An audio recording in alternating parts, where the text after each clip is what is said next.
ونؤمن به ونتوكل عليه ونعوذ بالله من شرور أنفسنا ومن سيئات أعمالنا من يهده الله فلا مضل له ومن يضلله فلا هادي له ونشهد أن سيدنا وسندنا ومولانا محمدا عبده ورسوله أما بعد فأعوذ بالله من الشيطان الرجيم بسم الله الرحمن الرحيم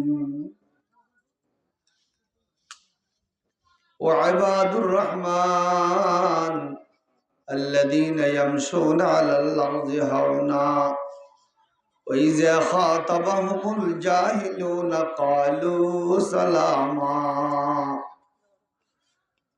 والذين يبيتون لربهم سجدا وقياما الذين يقولون ربنا اصرف عنا عذاب جهنم إن عذابها كان غراما إنها ساءت مستقرا ومقاما والذين إذا أنفقوا لم يسرفوا ولم يقتروا وكان بين ذلك قواما وقال رسول الله صلى الله عليه وسلم الكيس من دان نفسه وعمل لما بعد الموت صدق الله مولانا العظيم وصدق رسوله النبي الكريم ونحن على ذلك لمن الشاهدين والشاكرين والحمد لله رب العالمين সবাই আমরা দরুদ শরীফ পড়ি اللهم صل على سيدنا مولانا محمد وآله وصحبه وبارك وسلم اللهم صل على سيدنا مولانا محمد وآله وصحبه وبارك وسلم اللهم صل على سيدنا مولانا محمد وآله وصحبه وبارك وسلم আলহামদুলিল্লাহ আজ 8 ডিসেম্বর 2024 ইংরেজি রোজ রবিবার রামু ফকিরা বাজারস্থ দারুল হুদা তাহফিজুল কোরআন মাদ্রাসা এতিমখানার নবম বার্ষিক সভা। উক্ত সভায় আমরা উপস্থিত হতে পেরে আলহামদুলিল্লাহ আল্লাহর শুকর, আলহামদুলিল্লাহ আল্লাহর শুকরিয়া জানাই। সবাই পড়েন আলহামদুলিল্লাহ। এখানে আমরা আসছি না, আল্লাহ পাক আসার তৌফিক দান করেছেন। কেউ নিজের বাহু বলে শক্তি বলে আসতে পারে না, কখনো পারে না, কখনো পারে না। আমি যে আয়াত তেলাওয়াত করেছি এর আগেও দিয়ে একটা আয়াত আছে, পরেও আরো অনেক আয়াত আছে। এই আয়াতগুলোতে আল্লাহ পাক 3টি প্রশ্নের উত্তর দিতেছেন। কয়টি? 3টি। এক, আমরা কোথায় ছিলাম?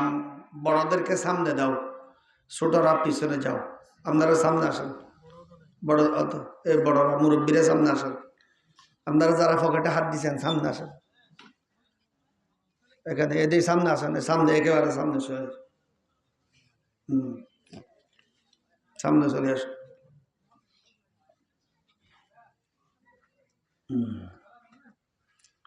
এই আয়াতগুলোতে আল্লাহ পাক 3টি প্রশ্নের উত্তর দিচ্ছেন। এক, আমরা কোথায় ছিলাম? কোথায় ছিলাম? কার কাছে ছিলাম? আল্লাহর কাছে, আল্লাহর পথে। 2 নম্বর, কোথায় যাব? 3 নম্বর, দুনিয়াতে আসার পর এখানে কি আমল করব? প্রশ্ন কয়টা? ছিলাম কোথায়, যাব কোথায়, এখন করব কি? কি বললাম? ছিলাম কোথায়, যাব কোথায়, এখন করব কি? 1 নম্বর প্রশ্নের উত্তর আল্লাহ এর আগে দিয়ে দিয়েছেন। তাবারাকাল্লাযী জাআলা ফিস সামাই বুরুজা। আমরা আল্লাহর মখলুক, আল্লাহ আমাদেরকে সৃষ্টি করেছেন, যেমন আসমান জমিন চন্দ্র সূর্য সৃষ্টি করেছেন। 2 এবং 3 নম্বর প্রশ্নের উত্তর এখান থেকে শুরু। ও ইবাদুর রহমান, এখানে সূরা ফুরকানের শেষ পর্যন্ত ইবাদুর রহমান, রহমানের বান্দা, যারা রহমানের বান্দা আছেন তাদের কিছু বিশেষ গুণাবলী আওসাফ আলোচনা করা হয়েছে। খাস বান্দা যারা, যারা আল্লাহর নৈকট্য অর্জন করেছেন, যারা আল্লাহর সন্তুষ্টি লাভ করেছেন, এই সন্তুষ্টি লাভ করার জন্য কি কি গুণাবলীর প্রয়োজন, এই গুণাবলীর আলোচনা এখানে করতেছেন। 1 নম্বর বলতেছেন ওয়াইবাদুর রহমান, রহমানের বান্দা হতে হবে। আমাদেরকে আল্লাহর বান্দা হতে হবে। আপনারা প্রশ্ন করবেন, হুজুর আমরা কি আল্লাহর বান্দা নয়? আমরা আল্লাহর বান্দা, কিন্তু বান্দার মতো বান্দা না। বান্দা সবাই বান্দা, ছেলে বাপের ছেলে, কিছু ছেলে বাপের কথা মানে আর কিছু বাপের কথা অমান্য করে। ওই ছেলেকে পিতা বলে সে আমার ছেলে নয়। ছেলে বাপ থেকে জন্ম হয়েছে, পিতা মাতার অরস থেকে জন্ম হয়েছে, কিন্তু বাস্তবে ছেলে কথার ছেলে না, জন্মগত ছেলে। তদ্রুপ আমরা সৃষ্টিগত বান্দা, কিন্তু গুণগত বান্দা না। সৃষ্টিগত বান্দা তো সবাই, ইন্দ্রও আল্লাহর বান্দা না? সাকমা, মারমা, মুরং সব আল্লাহর বান্দা, কিন্তু এরা সৃষ্টিগত বান্দা, গুণগত বান্দা না। এই আয়াতগুলোতে আল্লাহ ফরমাইতেছেন শুধু সৃষ্টিগত বান্দা হলে চলবে না, গুণগত বান্দা হতে হবে।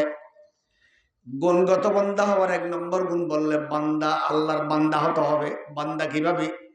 বান্দা এটা একটা ফার্সি শব্দ। এই বান্দার অভিধানিক অর্থ হলো বাঁধা, অর্থাৎ রশি দিয়ে বেঁধে রাখা। আমরা অনেক সময় আমাদের গরু, ছাগল বা মহিষকে ঘাস খাওয়ার জন্য এক জায়গায় রশি দিয়ে বেঁধে দিই। রশি দিয়ে বাঁধিয়ে দেওয়ার অর্থ এই যে এই গরুটা নির্দিষ্ট স্থানে ছড়বে, এর বাইরে যাবে না। এর বাইরে গেলে ক্ষেত খাবে, ধান খাবে। গরুকে বেঁধে দেয়। যদি গরু রশি ছিঁড়িয়া দান খেতে লাগে, দান খায়, ফিটা খাবে, শাস্তি খাবে, তাই না? লাঠির বাড়ি খাবে। অনুরূপ আল্লাহ আমাদেরকে একটা শরীয়তের রশি দিয়ে বেঁধে দিয়েছেন। আমরা শরীয়তের রশিতে বাঁধা কিনা? বাঁধা। গরুকে যে স্থানে বাঁধা দেওয়া হয়েছে, গরুকে যে স্থানে রশি দিয়া ঘাস খাওয়ার জন্য বেঁধে রাখা হয়েছে, ওই স্থান ছাড়িয়া যদি গরু খেতে নামে, ফিটার উপযুক্ত, গরু শাস্তি খাবে। অনুরূপ বান্দাকেও আল্লাহ শরীয়তের গণ্ডির ভিতরে, আল্লাহ শরীয়তের আহকাম দিয়ে বান্দাকে বেঁধে রেখেছে। বান্দা যদি ওই আহকামের রশি খুললা যদি আল্লাহর নাফরমানের দিকে যায়, তখন বান্দা শাস্তির উপযুক্ত হবে।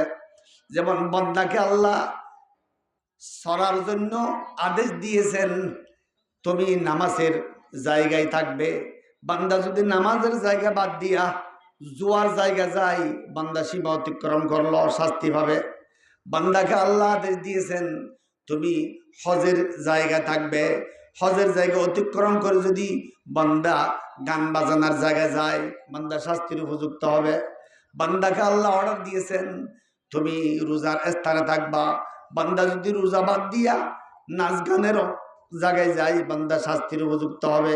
মোট কথা, গরু যেমন গৃহস্থের কথা অমান্য করে যে স্থানে তাকে থাকতে বলা হয়েছে, ওই স্থান ছেড়ে যদি অন্য স্থানে যায়, গরু যেমন অপরাধী, শাস্তির উপযুক্ত, অনুরূপ বান্দাকেও আল্লাহ অর্ডার দিয়েছেন, হুকুম দিয়েছেন তুমি শরীয়তের গণ্ডির ভিতরে জীবন যাপন করবা, শরীয়তের হুকুম আহকাম রসুলের তরিকা মতোই জিন্দেগি করবা। যদি এই শরীয়তের হুকুমের গণ্ডির বাহিরে তুমি চলে যাও, রসুলের সুন্নতের বাহিরে চলে যাও, তখন তুমি শাস্তির উপযুক্ত। আচ্ছা বলুন তো, আমরা যে আল্লাহর বান্দা, কি সব সময় বান্দা নাকি মাঝে মাঝে বান্দা? সব সময় বান্দা। আচ্ছা, এই রামুতে তেঁতুল আছে? তেঁতুল নাই আছে? তেঁতুল টক কিনা? তেঁতুল টক। তেঁতুল টক কখন টক? দিনে টক না রাত্রে টক? সব সময় টক। দিনেও টক, রাতেও টক, সকালেও টক, বিকালেও টক। গ্রীষ্মকালেও টক, বর্ষাকালেও টক, শীতকালেও টক, ঘরের বাহিরেও টক, ভিতরে টক। তাহলে একটু চিন্তা করুন, তেঁতুলকে আল্লাহ হুকুম দিয়েছেন, এই তেঁতুল তুমি টক হবা, টক থাকবা। তেঁতুল আল্লাহর কথা এভাবে মানছেন, তেঁতুল দিনেও টক, রাত্রেও টক, মানুষের সামনে খেলেও টক, রাত্রে যদি কেউ চুপে চুপে খায় তখনও টক। কিন্তু আমরা আল্লাহর বান্দা, কখন মানুষেরা সবাই যখন দেখে নামাজ পড়ি, গাঁজা খাই না, নিশা পান করি না, ইয়াবা খাই না, কিন্তু রাত্রের অন্ধকার হলে তখন গাঁজা খাই, নিশা খাই, ইয়াবা খাই। তাহলে আমরা দিনে বন্দা, রাত্রে বন্দা নয়। কেননা রাত্রে তো কথা মানতেছি না। কিন্তু তেঁতুল দিনেও কথা মানে, রাত্রেও কথা মানে আল্লাহর, কিন্তু আমরা দিনে মানি, রাত্রে মানি না, অথবা রাত্রে মানি, দিনে মানি না, অথবা দিনের কোনো সময় মানি, কোনো সময় মানি না। কিন্তু তেঁতুল সবসময় আল্লাহর কথা মানে, আমরা সবসময় আল্লাহর কথা মানি না। তাহলে আমরা সব ভালো না তেঁতুল ভালো? তেঁতুল ভালো। তেঁতুল কম দে, তেঁতুল যেতে যেতে হলো তো সবসময় না হলো, আর মাঝে মাঝে বন্দা, মাঝে মাঝে বন্দা নয়। তাহলে তেঁতুল আমাদের সেই উত্তম গাছকে আল্লাহ ফরমাইছেন, অর্ডার দিছেন তুমি ফল দিবা। সূর্যকে আল্লাহ হুকুম দিছেন, সকালে উদয় হবা, বিকালে অস্ত যাইবা। সকালে উদয় হয়, বিকালে অস্ত যায় সূর্য। গাছ সব সময় ফল দেয়। নদীকে বলছেন, এ নদী তুমি জোয়ার বাটাতে থাকবা। নদী সব সময় জোয়ার বাটা হয়। নদীতে মাঝে মাঝে জোয়ার, মাঝে মাঝে বাটা না হয় এমন কোনো সময় আছে? নাই। নদীতে প্রতিদিন জোয়ার, প্রতিদিন বাটা। নদী এমন নয় মাঝে মাঝে যদি একদিন বাটা হয় নাই, জোয়ার হয় নাই, এরকম নাই। তাহলে নদী সবসময় আল্লাহর কথা মানে, আমরা মানি নাই। কে তোমাদের চলছ আজি নবীর গড়া কানুন মেনে, কে তোমাদের চলছ আজি নবীর গড়া কানুন মেনে, সময় বুঝে কে তোমাদের কার্য সাধন করতে জানে। সারারিয়ার হিন্দু সবাই সালসলনে বাইরে গড়ে, তোমরা কে হে মুসলমান আর এহুদ যারে ঘৃণা করে। তাহলে বান্দা, আল্লাহর বান্দা হওয়ার জন্য কিছু গুণাবলী থাকা দরকার। এই বান্দা আল্লাহর ইবাদত করতে হবে, নামাজ পড়তে হবে, রোজা রাখতে হবে। যদি এরকম বলে আমি আল্লাহর বান্দা কিন্তু নামাজ পড়বো না, আমি আল্লাহর বান্দা কিন্তু রোজা রাখবো না, আমি আল্লাহর বান্দা জিকির আর তেলাওয়াত করবো না, যাকাত দিব না, হজ করবো না, আল্লাহর বান্দা কিন্তু এগুলা করবো না। আচ্ছা, কেউ বলে বাবা তুমি কলা খাবা? হ্যাঁ। পয়সা দিতে পারবা? না। তা আমরা কলা খাওয়ার আগ্রহী কিন্তু পয়সা দিতে আগ্রহী না। অনুরূপ আমরা আল্লাহর বান্দা হতে আগ্রহী কিন্তু ইবাদত করার জন্য আগ্রহী নাই, ইবাদত করার জন্য আগ্রহী নই। এরকম বান্দার দরকার নাই আল্লাহর কাছে। এরকম বান্দা আল্লাহর দরকার, আল্লাহর কোনো বান্দার দরকার নেই। বান্দাকে আল্লাহর ইবাদত করতে হবে কিন্তু আল্লাহর কোনো ইবাদতের দরকার নেই। আল্লাহর সারা দুনিয়ার বান্দারা যদি ইবাদত নাও করে, আল্লাহর রাজত্ব কোনো দোষ হবে না, কমতি হবে না। কিন্তু বান্দা যদি ইবাদত না করে, বান্দার সওয়াব কমে যাবে, বান্দার বন্দেগী কমে যাবে, বান্দার ঠিকানা জাহান্নাম হবে। তাহলে হযরত আল্লামা রুমি রাহমাতুল্লাহ আলাইহি মজনবী শরীফে একটা ঘটনা লিখছেন, ওই ঘটনাটি আপনাদেরকে শোনাই আমি। সুলতান মাহমুদ গজনবী রহমতুল্লাহ আলাইহি এই ঘটনা বলতেছি কি জন্য? বান্দা যদি আল্লাহর গোলাম হয়, আল্লাহর ইবাদত করতে করতে যদি আল্লাহর সাথে পরিচিতি লাভ করে, বান্দা যদি কোনো মুশকিলে পড়ে, আর মুশকিলকে সহজ করে দিবেন কে? আল্লাহ। তার একটা উদাহরণ জ্বলন্ত। হযরত সুলতান মাহমুদ গজনবী রহমতুল্লাহ একজন বড় বাদশাহ, ন্যায়পরায়ণ বাদশাহ। এক রাত্রে তিনি ছদ্মবেশে নিজের পরিচয় বা শাহী পরিচয় গোপন করে, শাহী পোশাক খুলে লেবার মতো পোশাক পরিধান করে রাত্রে দেশে বাইরে ঘোরাফেরা করতেছেন। কে? সুলতান মাহমুদ গজনবী। হঠাৎ রাত্রে গিয়া রামুর দক্ষিণে একটা বাজারে গিয়া বাদশাহ পৌঁছলেন। বাদশাহ ওখানে দেখে ৬০ জন মানুষ বসে আছে। বাদশাহ তাদেরকে সালাম দিলেন। বাদশাহ তো আর বাদশার পরিচয় দিয়ে যায় নাই, বাদশাহ লেবারের মতো গেছে। বাদশার পোশাক খুলে ফেলাইয়ে লেবারের ডইল গিয়ে দে। তাদেরকে জিজ্ঞাসা করে তোমরা কি? তারা বলে আমরা অমুকের বাড়িতে ডান কাটটায় ছিলাম, রাত্রে এখানে গল্প গুজব করতেছি। বাদশাহ বলে আমি কি তোমাদের সাথে বসতে পারি? ওনারা বলল হ্যাঁ বসতে পারো। সবাই বসলো। বসিয়া পরে বিবেচনার মধ্যে একথা সিদ্ধান্ত হলো আমরা ডাকাতি করার জন্য তৈয়ার। বাদশাকে বলতেছে তুমি পারবা ডাকাতি করতে? বাদশা তো বাদশা চিনে না, এটা বলছে একজন লেবার। আচ্ছা বাদশা বলতেছে আমি পারি, কিন্তু বাদশা মনে মনে বলতেছেন হ্যাঁ আমার দেশে ডাকাতি চলতেছে। এগুলো দেখার জন্য বাদশা ছদ্মবেশে নিজের পরিচয় গোপন করে বাড়িয়েছে। তারা বিবেচনার মাধ্যমে একথা সিদ্ধান্ত হলো বাদশার বাড়ি ডাকাতি করবে। ডাকাতি করার জন্য আগে কার কি কি গুণ আছে এগুলা ভালো করে বুঝে নিতে হবে। কে কি পারে, কে কোন কাজটা পারে। একজনের কাছে জিজ্ঞেস করা হলো তুমি কি পারো? সে উত্তর দিল যদি কুকুরে গাও গাও করে আমি কুকুরে কি বলে বলতে পারি। কুকুরের আওয়াজ বুঝে, একজন ডাকাত কুকুরের আওয়াজ বুঝে, কুকুর কি বলতে চায় সে বুঝতে পারে ডাকাত। আরেকজনকে বলল তোমার কি গুণ আছে? সে বলল আমি যদি এভাবে ঘুষি লাগাই 10 ইঞ্চি দেবাল হঠাৎ জড়ে পড়ে যায়, ভেঙ্গে যায়, কোনো হাতুড়ি দিয়ে বাড়ি দিতে হয় না। কে বলতেছে? ডাকাত। আরেকজন, একজনে কুকুরের আওয়াজ বুঝে, আরেকজন ঘুষি মারি দেওয়াল ফেলে দিতে পারে। তৃতীয় একজন বলতেছেন ডাকাত তিনি জিজ্ঞাসা করলো তুমি কি পারো? সে বলতেছেন আমি নাকের গ্রান নিয়া কোন কোন জায়গায় সোনার রূপা লুকিয়ে রাখা হয়েছে এভাবে নাক টানলে আমি টের পাই। তাহলে কয়জন হলো? 3 জন। একজন কুকুরের আওয়াজ বুঝে, আরেকজন ঘুষি মারে দেওয়াল ভাঙতে পারে, আরেকজন নাকের গ্রান নিয়ে কোথায় সোনার রূপা টাকা লুকিয়ে রাখছে এটা বুঝতে পারে। চতুর্থ জন বলতেছেন অন্ধকার, আমাবস্যার অন্ধকার, একজন একজনের সাথে যদি রাত্রে সাক্ষাৎ হয়, চেহারা যদি দেখা নাও যায়, তারপরে দিনে দেখলে আমি ওই ব্যক্তিকে চিনি। কি আশ্চর্য দেখছেন?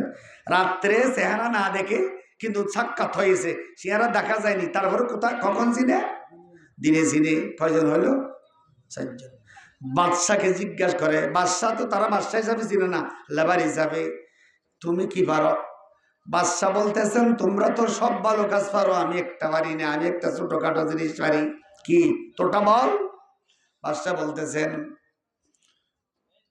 কোন মানুষ চুরি করছে, ডাকাতি করেছে, খুন করছে, কাজীর আদালতে রায়ের পর তাকে ফাঁসির অর্ডার দেওয়া হয়েছে, জল্লাদ তলোয়ার নিয়ে তৈয়ার, তাকে এখনই ফাঁসি দিবে।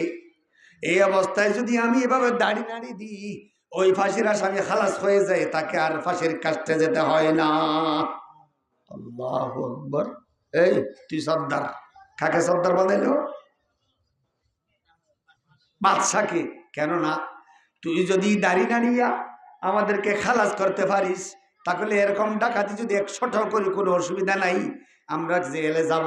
যদি ফাঁসির অর্ডার হয় তুই দাড়ি নাড়ি দিবি, আমরা বাইর হয়ে আসবো, কোনো অসুবিধা নাই। গেল। বাদশাহের উঠানে গিয়া সবাই হাজির। কুকুর গাও গাও করতেছে। এই ওকে ডাক। একজন ডাকাত কি বুঝে? কুকুরের আওয়াজ বুঝে। কুকুর কি বলতেছে?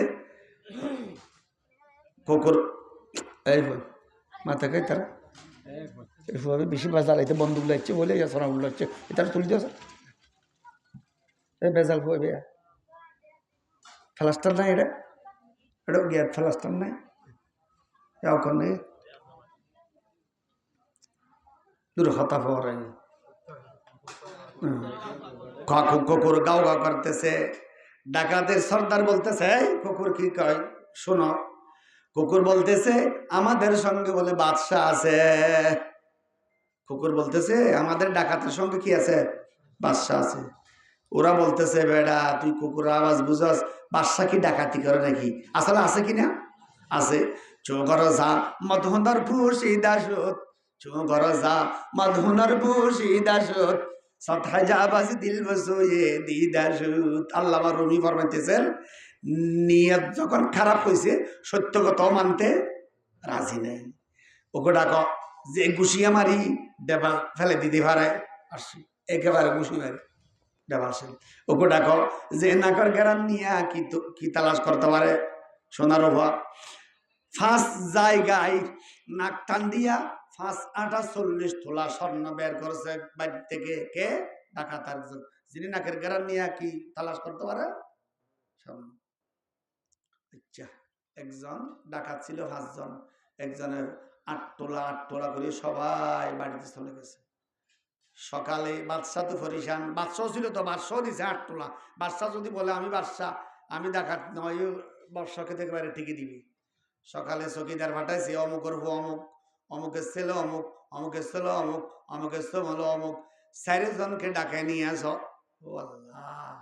জল্লাদ হাজির, মন্ত্রীবর্গ হাজির, জজ হাজির, আদালত কায়েম। জজ সাহেব তাদের কাছে জেরা করতেছেন, গতকাল রাত্রি 12টা বাজে তোমরা রামুর দক্ষিণে একটা বাজারে ছিলা, একজনে কুকুরের আওয়াজ বুঝো, আরেকজনে ঘুষি মারি ডাবাল ফেলতে পারো, আরেকজনের নাকের গ্রান নিয়ে সোনার উপর তালাশ করতে পারো, আরেকজন রাত্রে দেখলে দিনে ছিল। সত্য কিনা তোমরা ডাকাতি করছো কিনা? সবাই হা। ওখানে কি সিসি ক্যামেরা ছিল নাকি? আমাদের ঘটনা এইভাবে বিস্তারিত বলতেছেন। সবাই বলতেছেন ঠিক জাহাবনা, ঠিক। জল্লাদ তলোয়ার নিয়ে তৈয়ার, তাদেরকে এখনই গর্দান মেরে দিবে। যার যার কাঁদতেছেন, অজুর নয়নে কাঁদতেছেন, পরিবারের সদস্যদের টাকা বিদায় নিছেন, এখনই শেষ। হঠাৎ ডাকাতের জরুরি বলতেছেন, জাহাবনা একটা কথা আছে কি, গতকালের ডাকাতির কারণে যদি আমাদেরকে ফাঁসি যেতে হয়, তাহলে বাদশাকেও যেতে হবে ফাঁসিতে। সবাই তাজ্জুব, কি বলো? বাদশা কি করে? বাদশাও আমাদের সাথে ছিল। বাদশা ডাকাতি করে? হ্যাঁ ছিল। তুমি কে? ওখানে একজন অন্ধকারে দেখলে দিনে যে চিনে, আমি আমি চিনছি। আমাদের সাথে কেউ ছিল? রাইতা ছিলে দেখিলে দিনে চিনে দিই দাঁড়ার মতে অনাসছিল, বাদশা আসছিল। তাহলে ফাঁসিত খাতও যা ভরিব, বাদশার তো যা ভরিব। ও আল্লাহ! বাদশা একটা কথা বলছেন, আমি যদি দাড়ি লাড়ি দিই ফাঁসির আসামি খালাস। বাদশাহ সাহেব রাত্রের শক্তি মতো আমরা যার যারটা করছি, কেউ কুকুরের আওয়াজ বুঝছি, কেউ ডাবাল ভেঙছি, কে নাকের গ্রাম নিয়ে সোনা দিয়েছি, আর কে রাত্রেরটা করছি, দেখলে দিনে চিনে এটা করছি। কিন্তু আপনি যেহেতু বলছিলেন দাড়ি লাড়ি দিলে ফাঁসির আসামি খালাস হয়, সুতরাং আপনি দাড়ি লাড়ি দেন। বাদশাহ কি করছে, জাল্লাদকে এভাবে ইশারা করছে, দাঁড়িয়ে লাগছে, তুমি চলে যাও, এই আসামিকে হত্যা করতে পারবো না। কিস্সা শেষ। আল্লাহ রুমি ফারদাইতেছেন, এখান থেকে ফলাফল কি? দুনিয়ার একজন ফাঁসির আসামি খালাস পেয়েছে, কাকে চিনাই? আল্লাহ বাদশাকে। দুনিয়ার বাদশাকে যদি চিনার কারণে ফাঁসির আসামি খালাস হয়, এরকম দুনিয়া আখিরাত উভয় জাহানের বাদশাকে যে চিনে, সে জাহান্নামের আসামি থেকে খালাস পেয়ে যাবে। কি তোমাদের চলছো আজি নবীর গড়া কানুন মেনে, সময় বুঝে কে তোমাদের কার্য সাধন করতে জানে। সরালিয়ার হিন্দু সবাই সাল চলনে বাইরে গড়ে, তোমরা কি হে মুসলমান আর এহুদ যারে ঘৃণা করে? ওই দি মাথার দুন্য দহন নিবি সত্যি।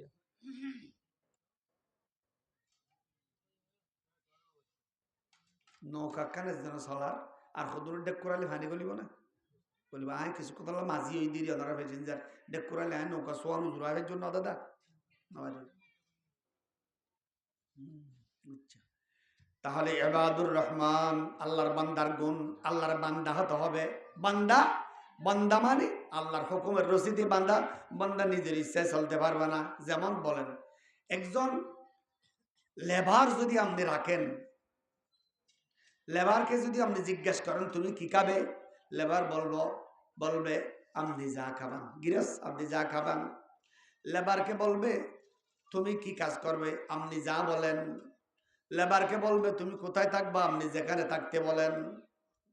মালিক বলতেছে তুমি আজকে বিলে গিয়ে কোদাল নিয়ে মাটি কাটতে হবে। আচ্ছা ঠিক আছে হুজুর, মানলাম। তাহলে ইনি হবেন 1 নম্বর লেবার। যদি সে বলে না আমি দোকানে বসে বসে তাস খেলাবো, আপনাকে বেতন দিতে হবে, এই লেবার না। তুমি কি খাবা? আপনি যেটা খাওয়ান। যদি গৃহস্থ বলে আমি ইসা মাছ দিয়া কদু ভাগ করছে এগুলো খেতে হবে, না হুজুর, না মালিক আমি গরু গোস্ত দিয়ে আলুগুলো দিয়ে খাবো, গৃহস্থ তাকে রাখবে না? রাখবে না। তুমি কোথায় থাকবা? হুজুর মালিক বলতেছেন তুমি বারান্দায় থাকবা, তোমাকে একটা বালিশ দেওয়া হয়েছে, একটা কাঁথা দেওয়া হয়েছে, বারান্দা থাকবা। সে যদি বলে না মালিক আমি এখানে থাকবো না, ভাবিরা যেখানে থাকে ভাবিদের সঙ্গে থাকবো, বিয়া আদব কোথাকার। তাহলে মালিক যেটা করতে বলে এটা যদি না করে, মালিকে যেখানে থাকতে বলে ওখানে যদি না থাকে, মালিকে যে অর্ডার দিয়ে এগুলো পালন না করলে সে যেমন বাস্তব লেবার নয়, এরকম আল্লাহ আমাদের মালিক, আল্লাহ যে কামের হুকুম দেয় এই হুকুম যদি আমরা না মানি আমরাও বাস্তবে আল্লাহর বান্দা নয়, বান্দা হব কিন্তু নামে বান্দা। ওই প্রথম বলছিলাম একটা হয়তো সৃষ্টিগত বান্দা আর একটা গুণগত বান্দা। এই বুড়া মানুষ বাস্তবে দারুণ বেয়া গুণহীন, এটা কানে নাই। ও আল্লাহ, একটা সৃষ্টিগত বান্দা আর একটা গুণগত বান্দা। সৃষ্টিগত বান্দা হলে চলবে না, ইন্দুরাও সৃষ্টিগত বান্দা, মগ সৃষ্টিগত বান্দা, কিন্তু মানুষকে গুণগত বান্দা হতে হবে। গুণগত বান্দা হওয়ার জন্য 1 নম্বরে তার ঈমান দরকার, নামাজ দরকার, রোজা দরকার, হজ দরকার, যাকাত দরকার, তেলাওয়াত দরকার। ওয়া ইবাদুর রহমান আল্লাযীনা ইয়ামশুনা আলাল আরদি হাওনা।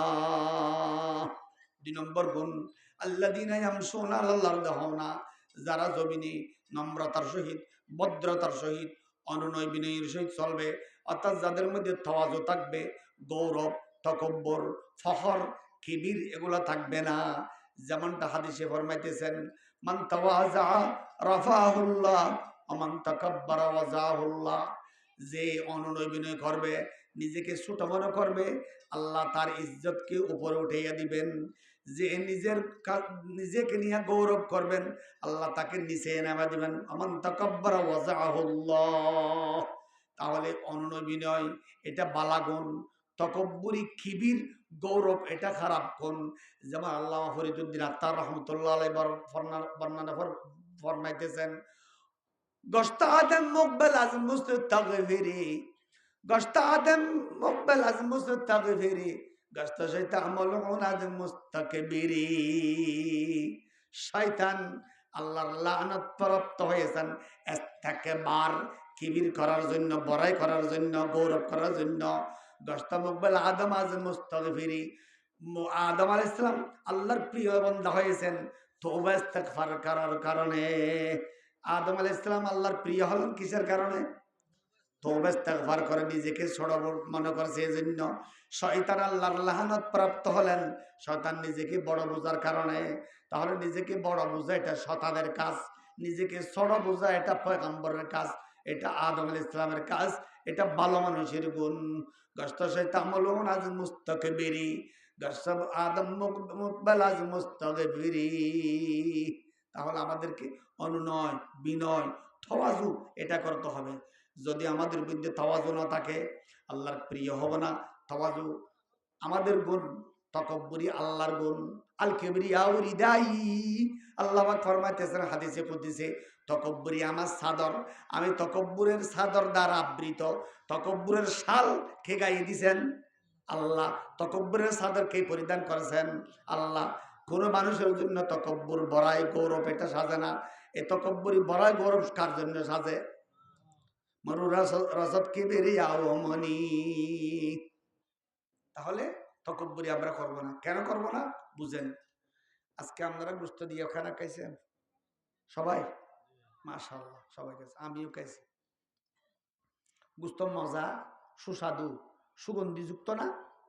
কিন্তু আমি যখন খাইলাম 4-5 ঘন্টা পরে যখন সকাল হলো, পেট যখন গরম করে উঠল, এখানে না বাথরুমে যাও, এখানে না বাথরুমে যাও, বাথরুমে কি আমরা ফাঁকানা করি, ফাঁকানা করতেছি এগুলা কি?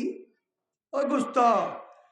800 টাকার গোস্ত, 1000 টাকার হাঁচির মাংস আমরা খেয়েছি, কিন্তু 6 ঘন্টা আমাদের ফেটে ছিল, এগুলাকে আমরা কি করে ফেলেছি?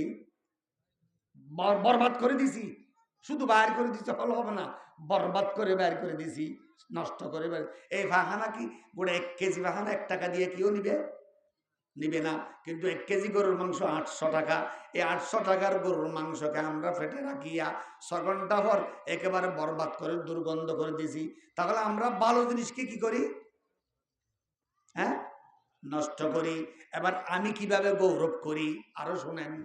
ডাব খেয়েছেন 100 টাকার একটা ডাব, 1 ঘন্টা পর আপনি পেশাব করে দিয়েছেন। পেশাবগুলা কি? ডাব। তাহলে কি সুন্দর সুস্বাদু ডাব আপনি পান করেছেন, 1 ঘন্টা পরে আপনি ওকে পেশাব বানিয়ে দিয়েছেন। ভালো জিনিসকে বরবাদ দিই কারা? আমরা। আরো শোনেন, একটা আম, সুস্বাদু আম আপনি খাইলেন, খাওয়ার পর 3 ঘন্টা পরে পায়খানাতে গেছেন, আমকে কি বানিয়েছেন? পায়খানা। আমরা যত ভালো খাই এগুলাকে কি করে দিই? শেষ করে দিই। আরেকটা গাছ মনে করেন, একটা আম গাছ, আম গাছের গোড়ায় মালিক গরুর গোবর, ছাগলের গোবর, মুরগির লাদা এগুলা দেয়। এগুলা যখন আমের গোড়াতে দেওয়া হয়, আম গাছ থেকে সুস্বাদু মজাদার আম বের হয়। তাহলে আম গাছের গোড়া দেওয়া হয়েছে দুর্গন্ধযুক্ত গোবর, দুর্গন্ধযুক্ত লাদা, দুর্গন্ধযুক্ত মাটি, কিন্তু আম উপহার দিয়েছে মজাদার সুস্বাদু। আর আমরা খাইছি মজাদার আম, বাইর করেছি দুর্গন্ধযুক্ত। তাহলে শুনুন, গাছে খাই খারাপ, বাইর করে ভালো। আমরা খাই ভালো, বাইর করি খারাপ। তাহলে গাছ ভালো নাকি আমরা ভালো? গাছ ভালো। গাছ দুর্গন্ধযুক্ত গোবর আর মাটি খাওয়ার পর ওখান থেকে ভালো সুস্বাদু মজাদার আম দেয়। আমরা মজা আম খাইয়া ফাহানা উপহার দিই। তাহলে গাছ ভালো নাকি আমরা ভালো? গাছ ভালো, আমরা ভালো না।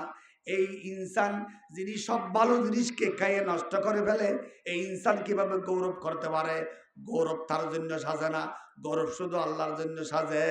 জহা কাফরি দাদ খুদা বন্দে পাক, जहाँ काफरी दद खुदा वंदे पाक গাই পেছর উফতাদগি কুঞ্চু খাক। তোমাকে যখন আল্লাহ মাটি থেকে পয়দা করেছেন, মাটি দিয়ে আল্লাহ সৃষ্টি করেছেন, তোমার ভিতরে মাটির গুণাবলী, নম্রতা, ভদ্রতা এবং অনুনয়, বিনয়, ফেরতুনি এগুলো আসতে হবে। তোমাকে সৃষ্টি করেছে মাটি দিয়া, কিন্তু তুমি করতেছ গৌরব আগুনের মতো। এটা তোমার সাজে না। কয়টা গুণ গেল ভাই? 2টা। ইবাদুর রহমান, বান্দাকে আল্লাহর বান্দা হতে হবে।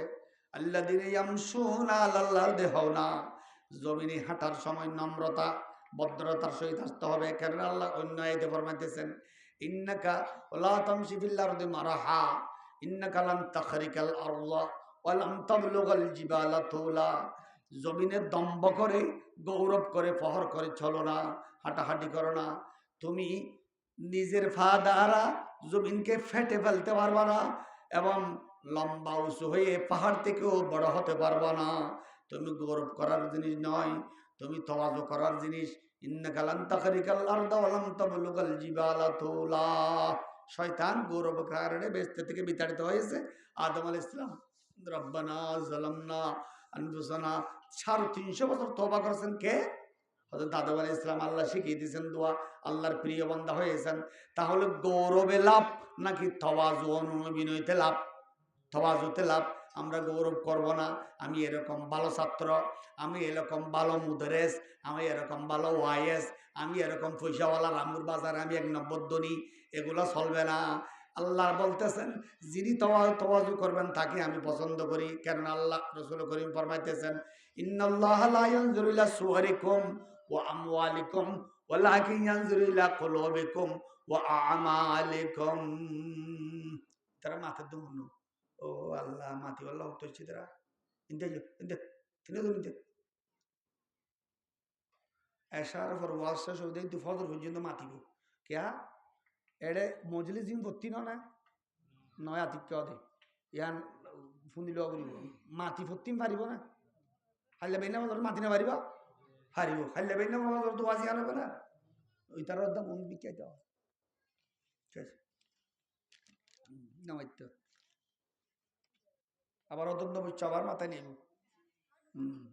আচ্ছা, ইবাদুর রহমান আল্লাযীনা ইয়ামশুনা আলাল আরদি হাওনা। আল্লাহর প্রিয় বান্দার দুইটা গুণ গেল। তৃতীয় নম্বর গুণ, ওয়াইযা খাতাবাহুমুল জাহিলুনা ক্বালু সালামা।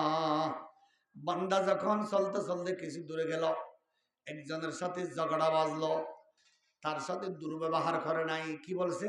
আসসালামু আলাইকুম।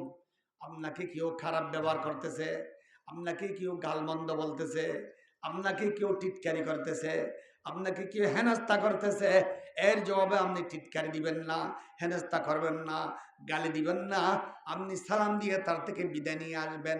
এটা আল্লাহর বান্দা। ওই জাহাতাবাহুমুল জাহিলুনা ক্বালু সালামা। পারবেন? আপনাকে যদি কেউ গালি দেয় তাকে সালাম দিয়ে আসতে পারবেন? অসম্ভব। আমার গায়ে কি রক্ত নাই হুজুর?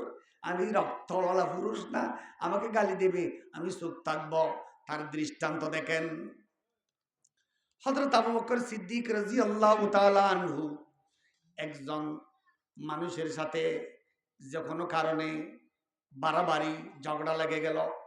হযরত আবু বকর সিদ্দিককে ওই কাফের খুব গালাগালি করতেছে।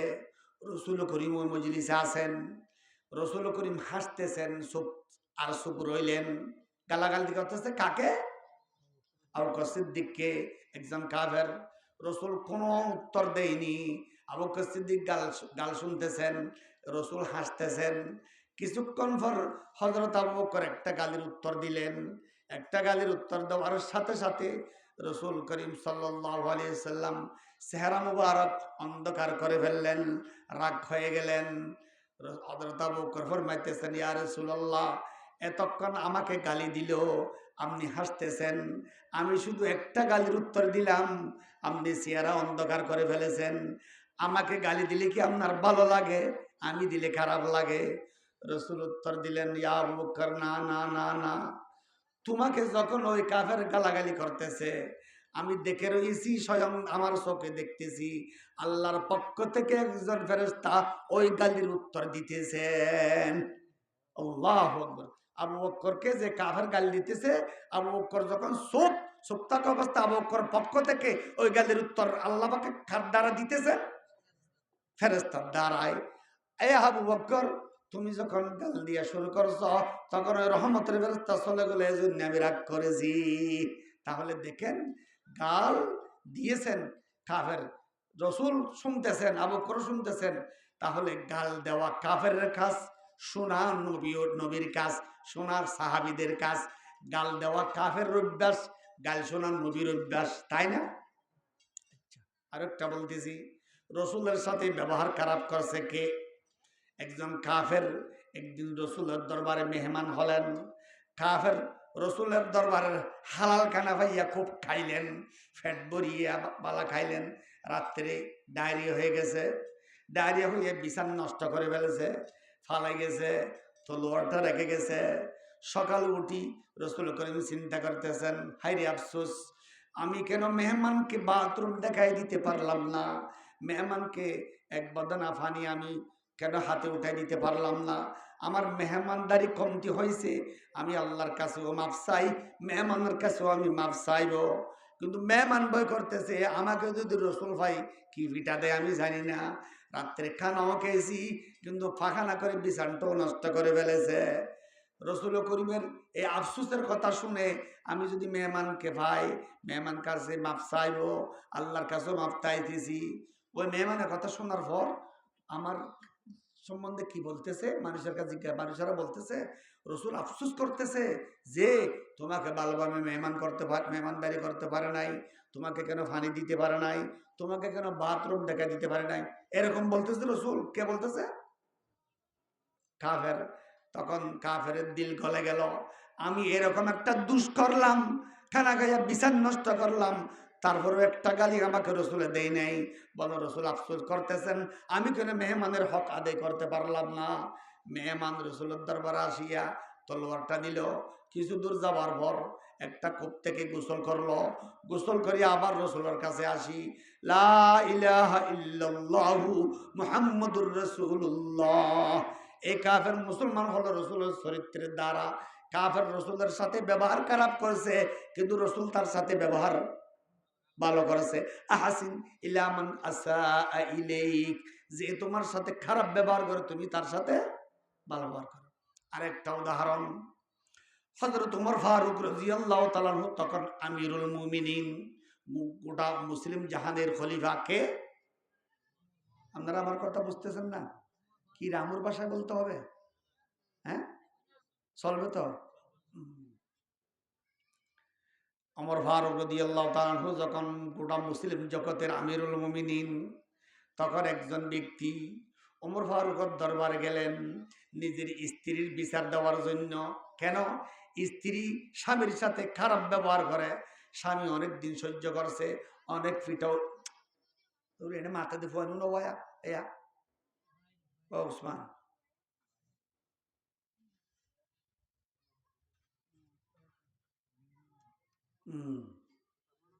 হড়ে গিয়ে হতা করে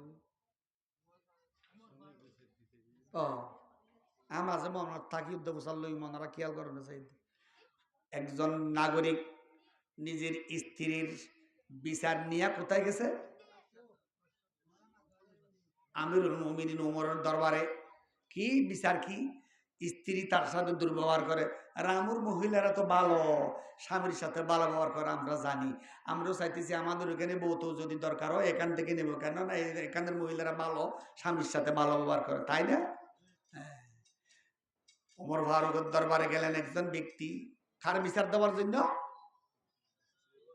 হ্যাঁ, বউর বিচার দিয়ে অনলাই যাওয়ার পর দেখেন ওমর ফারুকের উঠানে যাওয়ার পর দেখতেছেন উমরের স্ত্রী উমরকে গালাগালি করতেছে।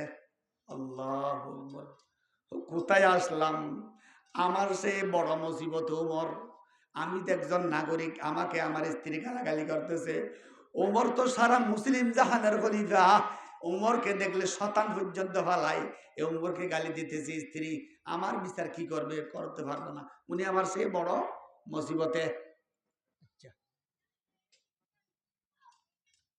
হতাহতের নেটে দিকে এত বাজিখানে করে জানো না? ব্যাথ খড়োয়া ওসমান ব্যাথ খড়ে। আচ্ছা, ওমরের কাছে বিচার দিতে গেলেন। কার বিচার? স্ত্রীর বিচার। ওখানে যাইয়া দেখে উমরের স্ত্রী উমরকে গালাগালি করতেছেন। এখানে আর বিচার দেওয়া যাবে না, আমার সে বড় মুসিবতে কে? উমর। উমর তাকে দেখছে, এদিকে আসো, তুমি কি জন্য আসছিলা, আবার চলে যাইতেছে কেন? হুজুর আমার বলতে লজ্জা লাগে। কেন? আমি আসছিলাম আমার স্ত্রীর বিচার দেওয়ার জন্য, আমার স্ত্রী আমাকে দুর্ব্যবহার করে, খারাপ ব্যবহার করে, কিন্তু এখানে আসি দেখি যে আপনার স্ত্রীও আপনাকে দুর্ব্যবহার করতেছে, আপনি আমার বিচার কি করবেন? আপনি আমার সেই বড় মুসিবতে। হযরত উমর চোখের ফানি আর রাখতে পার না, হুজুর কান্নায় কানতেছেন। ওই লোককে বলতেছেন, হে ভাই, আমার স্ত্রী আমাকে আজকে না অনেক দিন আগে হতে গালি দেয়, কিন্তু আমি 5 কারণে আমার স্ত্রীকে ক্ষমা করে দিই। কয় কারণে? 5 কারণে। এক, আমার স্ত্রীর দ্বারাই আমি গুনাহ হতে বাঁচি। বউর দ্বারা গুনাহ তো না বাঁচে, বউ আছে দেন না গুনাহ না করতে। হ্যাঁ, অনেকে তো বউ তাই বারে ঠিয়ারা ভাঙ্গাইব, অন্য কথা খাচ্ছ, বিয়ার আমার ওষুধ নাই। তাহলে আমার স্ত্রী দ্বারায় আমি গুনাহ হতে বাঁচি। স্ত্রী আমার একটা লাভ করলো। আরেকটা, আমার স্ত্রী আমার জন্য খানা ভাগ করে। 2, 3, স্ত্রী আমার ছেলেবেলাকে পালন করে। 4, স্ত্রী আমার কাপড় চোপড় দৌত করে। কয়টা হলো? 4টা। পঞ্চম, আমি যখন ঘর থেকে বাহিরে যাই আমার ঘরের জিনিসপত্র, টাকা পয়সা, ধন সম্পদকে হেফাজত করে। আবার বলতেছি, স্ত্রীর দ্বারা আমি গুনাহ হতে বাঁচি। স্ত্রী আমার জন্য খানা ভাগ করে, স্ত্রী আমার কাপড় চোপড় দৌত করে, স্ত্রী আমার সন্তানদেরকে লালন পালন করে। পঞ্চম, আমি যখন ঘরের বাহিরে যাই ঘরের জিনিসপত্র, টাকা পয়সা, ধন সম্পদকে হেফাজত করে। এই 5 কারণে স্ত্রী যদি আমাকে গালি দেয়, তারপর আমি মারামারি করি না, আমি ক্ষমা করে দিই। কে? ওমর ফারুক, জাদ্রাল সাহাবী, যাকে দেখলে শতান পর্যন্ত ভালো হয়, এরকম গরম সাহাবী, স্ত্রীর গালিতে নরম, খার সওয়াবের আশায় আল্লাহর। উমর ফারুক যদি নিজের স্ত্রীর গালি শুনে ক্ষমা করে দিতে পারে, আমরা পারবো না? আমরা পারবো না। আমরা কি বলি বাড়িতে স্ত্রী বলে খবরদার আর একটা বললো ওষুধ হবে, আমি 3টা দিয়ে দেবো। 3টা চিনেন? নাম ধরতেছি না ভাই। 3টা চিনেন? তালাকের তালাক। আপনাদেরকে বলতেছি, আমাকেও আল্লাহ তৌফিক দান করুক, আপনাদেরকেও তৌফিক দান করুক। আপনার স্ত্রী যদি আপনাকে দুটো মন্দ বলে, আপনি চুপ থাকবেন, কিছুক্ষণ পরে ঘটনা শেষ হয়ে যাবে। এরকম রাস্তার থেকে যাওয়ার সময় আপনার কোনো ভাড়া পড়ছে যদি আপনাকে গালি দেয়, আপনি চুপ থাকবেন। কেননা খালি ফিলে গোল দিতে পারে না। ঝগড়া মজা কখন? উভয় পক্ষ যদি মাতামাতি করে তখন ঝগড়া মজা। আপনাকে যদি গালাগালি দে, আপনি যদি চুপ থাকেন, ও বলবে ওখানে গালি দিলাম না, এই গাছের মতো শুনতে শুনতে থাকে, সে চলে যাবে। তাকে আপনাকে যদি গালি দেয়, আপনি কি করবেন? চুপ থাকবেন। যেমন কিতাব আছে, আমার আলাল্লাইমে ইয়াসুব্বুনি, আমার আলাল্লাইমে ইয়াসুব্বুনি ফামাযাইতু সাম্মা ফাকুলতু লা ইয়ানিনি। একজন ব্যক্তি তাকে আরেকজন গালাগালি করতেছে, সে বলতেছে এগুলা আমাকে করতেছে না, আমি যাইতেছি, অথচ তাকে করতেছে। তে মনে মনে কল্পনা করতেছে এগুলো আমাকে না, গাছকে দিতেছে, বাঁশকে দিতেছে। আর ঝগড়া হয়েছে? হয় নাই। কিতাবে কি আশ্চর্য ঘটনা লিখছেন, আপনারা শুনলে আশ্চর্য হবেন। সিররি সিকতি রহমতুল্লাহ আলাইহি একজন বড় বুজুর্গ, হযরত জুনায়েদ বাগদাদী রহমতুল্লাহ আলাইহির মামা সিররি সিকতি। সিররি সিকতি বুজুর্গের নাম কি? সিররি সিকতি জুনায়েদ বাগদাদীর মামা। গাছ তলায় শুয়ে আছেন, একটা ফলদান বৃক্ষের তলায় শুয়ে আছেন, আম গাছের নিচে শুয়ে আছেন। গাছ বলতেছেন, ও বুজুর্গকে গাছ বলতেছে, ইয়া সিররি কুন মিথিলি। গাছ কাকে বলছে? সিররিকে। কি বলছে? ইয়া সিররি কুন মিথিলি, এ বুজুর্গ আমার মতো হও। গাছ বলতেছে বুজুর্গকে, এ বুজুর্গ তুমি আমি গাছের মতো হও। কথা শুনছেন? বুঝছেন নি? গাছ বলতেছে বুজুর্গকে কার জন্য হওয়া, কার মতো হওয়ার জন্য? গাছের মতো হওয়ার জন্য। খুব ভালো করে খেয়াল করবেন। কোন মিথিলি, এ বুজুর্গ আমি গাছের মতো হও। বুজুর্গ উত্তর দিতেছেন, কাইফা আকুনু মিথলাক, এ গাছ তোমার মতো আমি কিভাবে হব? গাছ উত্তর দিতেছেন, ইন্নাল্লাযীনা ইয়ারমুনানিয়াল আহজার ফাআরমুহুম বিল আসমার। ইন্নাল্লাযীনা, যারা, ইয়ারমুনানিয়াল আহজার, যারা আমার দিকে পাথর নিক্ষেপ করে, ফাআরমুহুম বিল আসমার, আমি তাদেরকে ফল দেই। গাছে যদি কেউ একটা পাথর মারে, গাছে ফল দেয়, ফল দেয় কিনা? গাছের পাথর মারে না। গাছের চামড়া ঘষে গেছে, গাছের পাতা ঝরে গেছে, ডাল ভেঙে গেছে পাথরের কারণে, কিন্তু গাছ তার দিকে একটা পাথর ছুঁড়ে মারেনি। তাকে বলতেছেন একটা দাও, মজাদার আম খাও। তাহলে মানুষ গাছের সাথে ব্যবহার করে খারাপ, গাছে করে ভালো। মানুষ গাছের দিকে ছুটে মারছে পাথর, গাছে দিছে আম। একটা গাছ যদি তার সাথে খারাপ ব্যবহার করা হয়, তারপরেও সে খারাপ ব্যবহার করে না, ভালো ব্যবহার করে। অথচ গাছ আরজুলুল মখলুকাত, আপনারা আশরাফুল মখলুকাত। আমাকে যদি কি একটা পাথর মারে, আমি 2টা মারার জন্য তৈয়ার, ক্ষমা করে দিই, তার জন্য দোয়া করতে আমি পারি না। গাছে পাথরকে কি দেয়? ফল দেয়। আর আমরা পাথরকে দোয়া করি না, তাকেও পাথর মারি। গাছ ভালো নাকি আমরা ভালো? গাছ ভালো। কেননা গাছ পাথর খাওয়ার পরেও মজাদার আম দেয়। আমাদেরকে কেউ পাথর শুনলামে তাকে গালিও দিই, পাথরও দিই, তার মাথা আমরা ফেটে দিই। কে তোমাদের চলছো আজি নবীর গড়া কানুন মেনে, কে তোমাদের চলছো আজি নবীর গড়া কানুন মেনে। এখানে রংসা নবাই চিনি যারা আল্লাহ সারা আগলিতি করণ দিব বললে, কে তোমাদের চলছো আজি নবীর গড়া কানুন মেনে, সবে বুঝে কে তোমাদের কার্য সাধন করতে জানে। সালানি আর হিন্দু সবাই সালসালনে বাইরে করে, তোমরা কি হে মুসলমান আর এহুদ যারে ঘৃণা করে। তাহলে আমাদের সাথে কেউ যদি খারাপ ব্যবহার করে, আমরা কি করব? ভালো ব্যবহার করবো। নিজের স্ত্রী হোক, ভাই হোক, ফিতা। এখন যদি ফিতারা ছেলেকে গালি দেয়, বাপের সাথে আর কথা বলে না। কোনো মা যদি নিজের ছেলেকে গালি দেয়, মার সাথে কথা বলে না। বড় ভাই যদি ছোট ভাইকে একটা গালি দিয়ে আর কথা বলে না। ওস্তাদ যদি শিক্ষক যদি ছাত্রকে ফিটা দেয়, শিক্ষকের সাথে আর কথা বলে না। আজকের অবস্থা এরকম, ছাত্র এরকম, ছেলেবেলে এরকম, তারা মুআদ্দব না, আদব বলা না, কিন্তু বেআদব মাহরুম ফজলে রব। বেআদব আল্লাহর রহমত থেকে বঞ্চিত থাকবেন। বেআদব বেনসিব বা আদব বা নসিব। বেআদবের নসিব খারাপ, সে বঞ্চিত। বা আদব বা নসিব, যিনি আদবওয়ালাইতে ভাগ্যবান, তার কপাল বালা। এই জন্য বেআদবির সাথে কেউ একমত নেই। বেআদবকে কেউ ভালোবাসে না, বেআদবি কেউ কেউ ভালোবাসে না। আদবকে সবাই পছন্দ করে, আদবওয়ালাকে সবাই কাছে রাখে। তাহলে আমরা আমাদের সাথে যদি কেউ খারাপ ব্যবহার করে আমরা কি করবো? ওয়াইবাদুর রহমান আল্লাযীনা ইয়ামশুনা আলাল আরদি হাওনা ওয়া ইযা খাতাবাহুমুল জাহিলুনা ক্বালু সালামা। শুনেন, ইমাম আবু হানিফা রাহমাতুল্লাহ নাম শুনছেন? আবু হানিফা রাহমাতুল্লাহ আলাইহিকে একজন মানুষ গালি দিত। আবু হানিফা রাহমাতুল্লাহ তার জন্য হাদিয়া পাঠাইতো, টাকা পয়সা খানা পিনা। কার জন্য? যে গালি দে, গালি দিয়ে দিবা লাহানা পাঠাই দেওয়া আর পাঠাইও হন ফাটার দেয়। আবু হানিফা রাহমাতুল্লাহ, আবু হানিফা রাহমাতুল্লাহ একজন ব্যক্তি গালি দিত, আবু হানিফা রাহমাতুল্লাহ তার জন্য হাদিয়া দিত।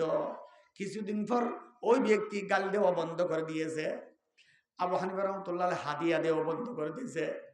আরো কিছুদিন পর হযরত আবু হানিফার সাথে ওই মানুষের সাথে মোলাকাত হলো, সাক্ষাৎ হলো। ওই মানুষ বলতেছেন, হুজুর আপনি আগে আমার জন্য হাদিয়া পাঠাইতেন, এখন পাঠান না কেন? হযরত আবু হানিফা বলতেছেন, তুমি আমার জন্য হাদিয়া পাঠাও না, এই জন্য আমি তোমার জন্য পাঠা নাই। হাদিয়া কি? গাল। আমাকে যখন গালি দিতে এই কারণে আমার গুনাহ মাফ হতো, তুমি আমার লাভ করতা, এই জন্য তোমার জন্য হাদিয়া দিতাম। তুমি যখন হাদিয়া দিয়া বন্ধ করছো, আমিও হাদিয়া দিয়া বন্ধ করেছি। আল্লাহু আকবার। কি হাদিয়া? গাইল হাদিয়া। গাইল হাদিয়া লে খুশি কে? ইমাম আবু হানিফা রাহমাতুল্লাহ আলাইহি। আপনারা একটু চিন্তা করেন, আমিও চিন্তা করি, আমাকে যদি আপনাকে যদি কেউ গালি দেয়, তাকে আপনি হাদিয়া দিবেন? দিবেন? কোনোদিন দিবেন না। আপনি না, কেউ যদি দিতে চাইলে বা দিও না, সে আমাকে গালি দিয়ে আপনি নিষেধ করবেন? তাহলে ইমাম হানিফার অন্তর কত ওসি, কত প্রশস্ত, অন্তর কত ভালো। ইমাম হানিফা গাল শোনার পরেও তার জন্য হাদিয়া দিছেন। আল্লাহু আকবার, আল্লাহু আকবার। তো যাও সুন্নতে আহমদ খুঁজা বা মোহাম্মদ কাইসা জান নিসবত তোরা। রসুলের জমানায় শুনেন, একজন বুড়ি রসুল রাস্তায় যে রাস্তা দিয়ে হাঁটতেন, ওই রাস্তা দিয়ে কাটা দিত একজন বুড়ি। কাটা কাটা রসুল হাঁটতে ফতত কি দিত দে কাটা। একদিন দেখতেছেন ফতে কাটা নেই, রসুল জিজ্ঞাসা করলেন বুড়ি কোথায়? মানুষেরা উত্তর দিলেন, হুজুর বুড়ির গায়ে জ্বর হয়েছে। রসুল গিয়া বুড়িকে সেবা করছেন, ওষুধ খাওয়াইলেন, বুড়িকে রুটি খাওয়াইলেন। যে বুড়ি প্রতিদিন রসুলের পথে কাটা দেয়, এই বুড়িকে সেবা করতে গেলেন কে? রসুল। তাহলে রসুলের সাথে ব্যবহার করা হয়েছে খারাপ, রসুল করছে ভালো। আহসিন ইলা মান আসা ইলাইক। তাহলে আমরা আমরা আজকে এখান থেকে প্রতিজ্ঞা করে নেব, ওয়াদা করে নেব আল্লাহর কাছে, আল্লাহ আমাদের সাথে যদি কেউ খারাপ ব্যবহার করে আমরা কি করব? ভালো ব্যবহার করব। আপনাকে যদি কেউ গালি দেয়, আপনি ভালো ব্যবহার করবেন, আমি সালাম দিবেন। আপনাকে যদি কেউ দুর্ব্যবহার করে, আপনি তার জন্য কি করবেন? দোয়া করবেন, ইনশাআল্লাহ ফল পাবেন। তাকে সালাম দিবেন। হাসিন ইলা মান আসা ইলাইক ওয়া ইবাদুর রহমান আল্লাযীনা ইয়ামশুনা আলাল আরদি হাওনা ওয়া ইযা খাতাবাহুমুল জাহিলুনা ক্বালু সালামা। এরপর আয়াত, আল্লাযীনা ইয়াবিতুনা লিরাব্বিহিম সুজদান ওয়া কিয়ামা। মানুষের সাথে তো ব্যবহার, বান্দা রাত্রে কি করে? বান্দার গুণ, ওই গুণগত বান্দা বলতেছিলাম, রাত্রে কি করে? আল্লাহ ফরমাইতেছেন, আল্লাহর সঠিক বান্দা, খাঁটি বান্দা, গুণগত বান্দারা কি করে? ইয়াবিতুনা লিরাব্বিহিম সুজদান ওয়া কিয়ামা। তারা রাত কাটায় সিজদাতে, খাড়া অবস্থায়, রুকু অবস্থায়, অর্থাৎ ইবাদত বন্দেগীতে রাত কাটায়। কিসে কাটায়? ইবাদত বন্দেগী। ইবাদত রাত্রে মজা না দিনে মজা? রাত্রে মজা। কেন বুঝেন? দুস্থের সাথে কথা দিনে মজা না রাত্রে মজা? রাত্রি। কেন? দিনে কোনো বন্ধুর সাথে কথা বলতেছেন, হঠাৎ অন্য মানুষ আসতেছে, কথা বন্ধ, আবার চলে যাবে, আবার শুরু, চিনি দিয়ে না। হ্যাঁ,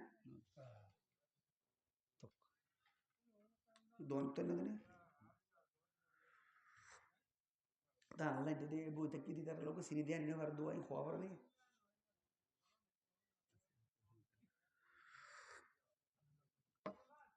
আচ্ছা শোনেন, দোস্তের সাথে কথা রাত্রে মজা না দিনে মজা? রাত্রে মজা। দিনে যদি কথা বলেন হঠাৎ আরেকজন আসলো, সব কথা বন্ধ, আরেকজনের সব কথা বন্ধ, কথাতে মজা নাই। রাত্রে সবাই ঘুমিয়ে পড়ছে, এক জায়গায় বসে ফজর পর্যন্ত কথা বলো, আর কেউ শুনবে না। এজন্য আল্লাহর হাবিব আমাদের নবীকে মেরাজে নিয়ে গেছেন কখন? দিনে না রাত্রে? সুবহানাল্লাযী আসরা বিআবদিহি লাইলা, রাতের নিচে। কিতাব আরো আছে, আমাদের নবীকে যখন মেরাজে নিয়ে যাচ্ছেন আল্লাহ, আল্লাহ পাক নবীর কাছে জিজ্ঞাসা করলেন, এ মুহাম্মদ, তোমাকে আমি কি বলে ডাকবো? মুহাম্মদ বলে ডাকবো, না নবী বলে ডাকবো, না আর কি বলে ডাকবো? আমাদের নবী উত্তর দিলেন, আল্লাহ আমাকে আব্দ বলে ডাকবেন। আব্দ, বান্দা। আব্দ আসরা বিআবদিহি বিরসুলিহি বিনবীহি, এরকম বলে নেই। তাহলে বোঝা যায় বান্দা যদি আল্লাহকে আল্লাহ স্বীকার করলে হবে না, আল্লাহ বান্দাকে বান্দা স্বীকার করতে হবে। যেমন একজন লেবার যদি মালিককে মালিক স্বীকার করে, কিন্তু মালিক লেবারকে লেবার স্বীকার করে না, বেতন পাবে? বেতন পাবে না। একজন স্ত্রী স্বামীকে স্বামী হিসাবে স্বীকার করে, স্ত্রী বিবিকে স্ত্রী স্বীকার করে না, সে খরগোশ পাবে না। তাহলে বোঝা যায় বান্দা যদি শুধু আল্লাহকে স্বীকার করলে হবে না, আল্লাহ ও বান্দাকে বান্দা হিসাবে স্বীকার করে নিতে হবে, তখন বান্দা ব্যস্ত হবে। তাহলে বোঝা যায় আল্লাহর খাস বান্দার গুণাবলী, আল্লাযীনা ইয়াবিতুনা লিরাব্বিহিম, যারা রাত্রে ইবাদত করে, লিরাব্বিহিম সুজদান ওয়া কিয়ামা, যারা রাত্রে ইবাদতে কাটায়, বন্দেগীতে কাটায়, ইবাদত বন্দি কাটায়। রাত ইবাদতের জন্য, দিন কাজকর্মের জন্য, রাত ইবাদতের জন্য। আল্লাহর ইবাদত রাত্রে মজা। কেননা হাদিস শরীফে আছে, 4টা কাম যদি বান্দা করে, 4টা আমল যদি বান্দা করে, তার জন্য বেহেশত সোজা। এক, আতিমুত তাআম ওয়া আফশুস সালাম ওয়াসিলুল আরহাম ওয়াসাল্লু বিল-লাইলি ওয়ান-নাসু নিয়াম ফাতাদখুলুল জান্নাতা বিসালাম। হাদিস শরীফ ফরমাইতেছেন, 4টা আমল যদি বান্দা করে, বেহেশতে যাওয়ার জন্য কোনো বাধা নাই। এক, আতিমুত তাআম, মানুষদেরকে খানা খাওয়াও। বিশেষ করে যারা অভাব অরটা আছে রে, ইউতিমুত তাআম আলা হুব্বিহি মিসকিনা ওয়া ইয়াতীমা ও আসিরা, মিসকিনদেরকে, গরিবদেরকে, এতিমদেরকে, বন্দীদেরকে, অভাবীদেরকে, অসুস্থদেরকে তোমরা খানা খাওয়াও। তাহলে খানা খাইলে কোথায় যাবে? জান্নাতে। খানা খাইলে কোথায় যাবে? জান্নাতে। 1 নম্বর জান্নাতি আমল কি? 1 নম্বর কি ভাই? খানা খাওয়ান, যার যে রকম আছে খানা খাওয়া। 2 নম্বর আফসুস সালাম, সালামকে বেশি বেশি করে দাও। কেননা হাদিস শরীফে আছে, সাল্লিম আলা মান আরাফতা ওয়া মান লাম তারিফ, যে ব্যক্তিকে তুমি চিনো তাকে সালাম দাও, যার সাথে চিনাগোনা নেই তাকেও সালাম দাও। স্বামী স্ত্রীকে দাও, স্ত্রী স্বামীকে সালাম দাও। মেম্বার পাবলিককে দাও, পাবলিক মেম্বারকে দাও। মহতম সাহেব মুদারিসদেরকে দাও, মুদারিস মহতমকে দাও। ছাত্র শিক্ষককে দাও, শিক্ষক ছাত্রদেরকে দাও। শাশুড়ি নিজের ফুতের বউদেরকে দিবে, ফুতের বউরা শাশুড়িদেরকে দিবে। ধনী গরিবদেরকে দিবে, গরিবদেরকে দিবে। এখন আমরা বড়রা বসে কি উস্তাদরা আমাদেরকে ছাত্ররা সালাম দাও, মেম্বার বসে রয়েছে আমাকে পাবলিকে সালাম দিয়ে, শাশুড় বসে রয়েছে আমাকে জামাই সালাম দেবে। সালাম না দিলে আমি জামাকে বেয়াদব বলবো না, এরকম বলে নাই। জামাই ও শাশুড়কে দাও, শাশুড় জামাইকে দাও, যে আগে দিতে পারে। কেননা হাদিস শরীফ, আল বাদি বিসালাম বারিয়ুম মিনাল কিবির, যে আগে সালাম দিকে তার কলবে কিবির নাই, বড়াই নাই, তার করো গৌরব নেই। তাহলে যে আগে সালাম দিতে পারবে, হাদিসে আছে 90টা সওয়াব, জবাব দিলে 10টা সওয়াব। যদি বাংলাদেশ সরকার আইন করে যারা সালাম দিবে তাদের জন্য 90 টাকা, 90 টাকা দিবে সরকারে, চকিদার দফাদাররা। যারা উত্তর দিবে তাদের জন্য 10 টাকা। আমরা কি করব? সালাম আগে দিব তাড়াতাড়ি। কয় টাকা? 90 টাকা। দুনিয়ার সরকার যদি সালাম দিলে 90 টাকা দেয়, জবাব দিলে 10 টাকা দেয়, আমরা সালাম আগে দিব, তাই না? কিন্তু আল্লাহ বলতেছেন দুনিয়ার সরকার টাকা দেওয়ার পর দিবার ওয়াদা করে, না দিতেও পারে। কিন্তু আল্লাহ যদি ওয়াদা করে না দিবেন কিনা, অবশ্যই দিবেন। ওমান আজদাকু মিনাল্লাহি কিলা ওমান আজদাকু মিনাল্লাহি হাদিসা। আল্লাহ বলতেছেন আমার এখানে সওয়াবের অভাব নেই। বাংলাদেশ সরকার যদি সোয়াবের ওয়াদা করে দিতেও পারে, টাকার উপর না দিতেও পারে। যেমন মেম্বার চেয়ারম্যান এমপিরা বুড়ে দাঁড়াবার আগে রাস্তা সমস্ত রাস্তা ফিস কার্পেট হয়ে যায়, ইট হয়ে যায়, বুড়ের পর দিন আবার মাটি দেখা যায়, তাই না? বুটের আগে দিয়ে করবো, সেই করবো, কত ধরনের ওয়াদা। বুট তারপরে যখন বুট পাই, গাঁট যখন ফার হয়, গাঁটকে বুট জাঙ্গল দেখায়, গাঁটওয়ালাকে ও ডল যখন এসছে গাঁট ফাঁদে, বাবা রে আমি আমাদের ভাই ধরি হাতে ধরি, আমাকে ওকুলে ফার করে দাও, গাঁটটা ফার করে দাও। গাঁট যখন ফার করে দিয়েছে, শালা তোকে কি বলছে, ওই গাঁট ফার হয়ে গেলে তখন বিদ্যাঙ্গুলি দেখায়। এরকম বুড়োর সময় এল্লা, বুড়োর আগে হাতেই ধরে, ভাই ধরে, বুট যখন শেষ আর কি খাট, তোকে আর কি দেবে বেড়া, আর দিবে না, এরকম। কিন্তু আল্লাহ এরকম না। আল্লাহ বান্দাদেরকে ওয়াদা রক্ষা করেন। ওমান নাজদাকু মিনাল্লাহ কিলা ওমান আজদাকু মিনাল্লাহ হাদিসা ইন্নাকা লা তুখলিফুল মিয়াদ। আমরা সালাম দেব কিনা? বাড়িতে ঢোকার পর সালাম দিব কিনা? দিব। তাহলে বোঝা যায় বেশি আমল আফসুস আতিউত তাম ওয়া আফসুস সালাম ওয়াসিলুল আরহাম, আত্মীয়তার বন্ধনকে অক্ষুণ্ণ রাখা, বাই বাই মিল, সাসা বাই মিল, বাফি ফুতে মিল, নানা নানিয়ে মিল, নানা নাতিয়ে মিল, উস্তাদ, এইরকম যে এই আত্মীয়তার একটা সম্পর্ক আছে না, রেহেমের সম্পর্ক যেটা আছে, এটাকে অক্ষুণ্ণ রাখতে হবে। কোনো মানুষ যদি নিজের বোনের সাথে সম্পর্ক নাই, বোনেরা মিরাজ চাইছে ভাইদের কাছে, আর তাদের কাছে কথা বলে না, বোনদের সাথে কথা বলে না, বোনদেরকে মিরাজ দিয়ে দেয়, বিলের থেকে সমোহনের দোকান তাদেরকে দিবে না, এগুলা কারা খাবে? ভাইয়েরা। বোনদেরকে মিরাজ দিবে কোথায়? ওই ওখানে শিবাবাস যেখানে আছে ওখানে বিলের মাছ থেকে দিবে, বোনদেরকে সমোহনের দোকান মিরাজ দিবে না। তাহলে আমরা মিরাজে সুষম বন্টন করতেছি না, সেলাইয়ের এমনি হবে না।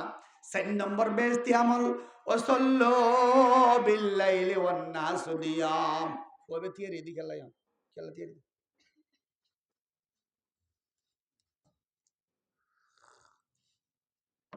ওয়াসাল্লু বিল্লাইলি ওয়ান নাসু নিয়াম।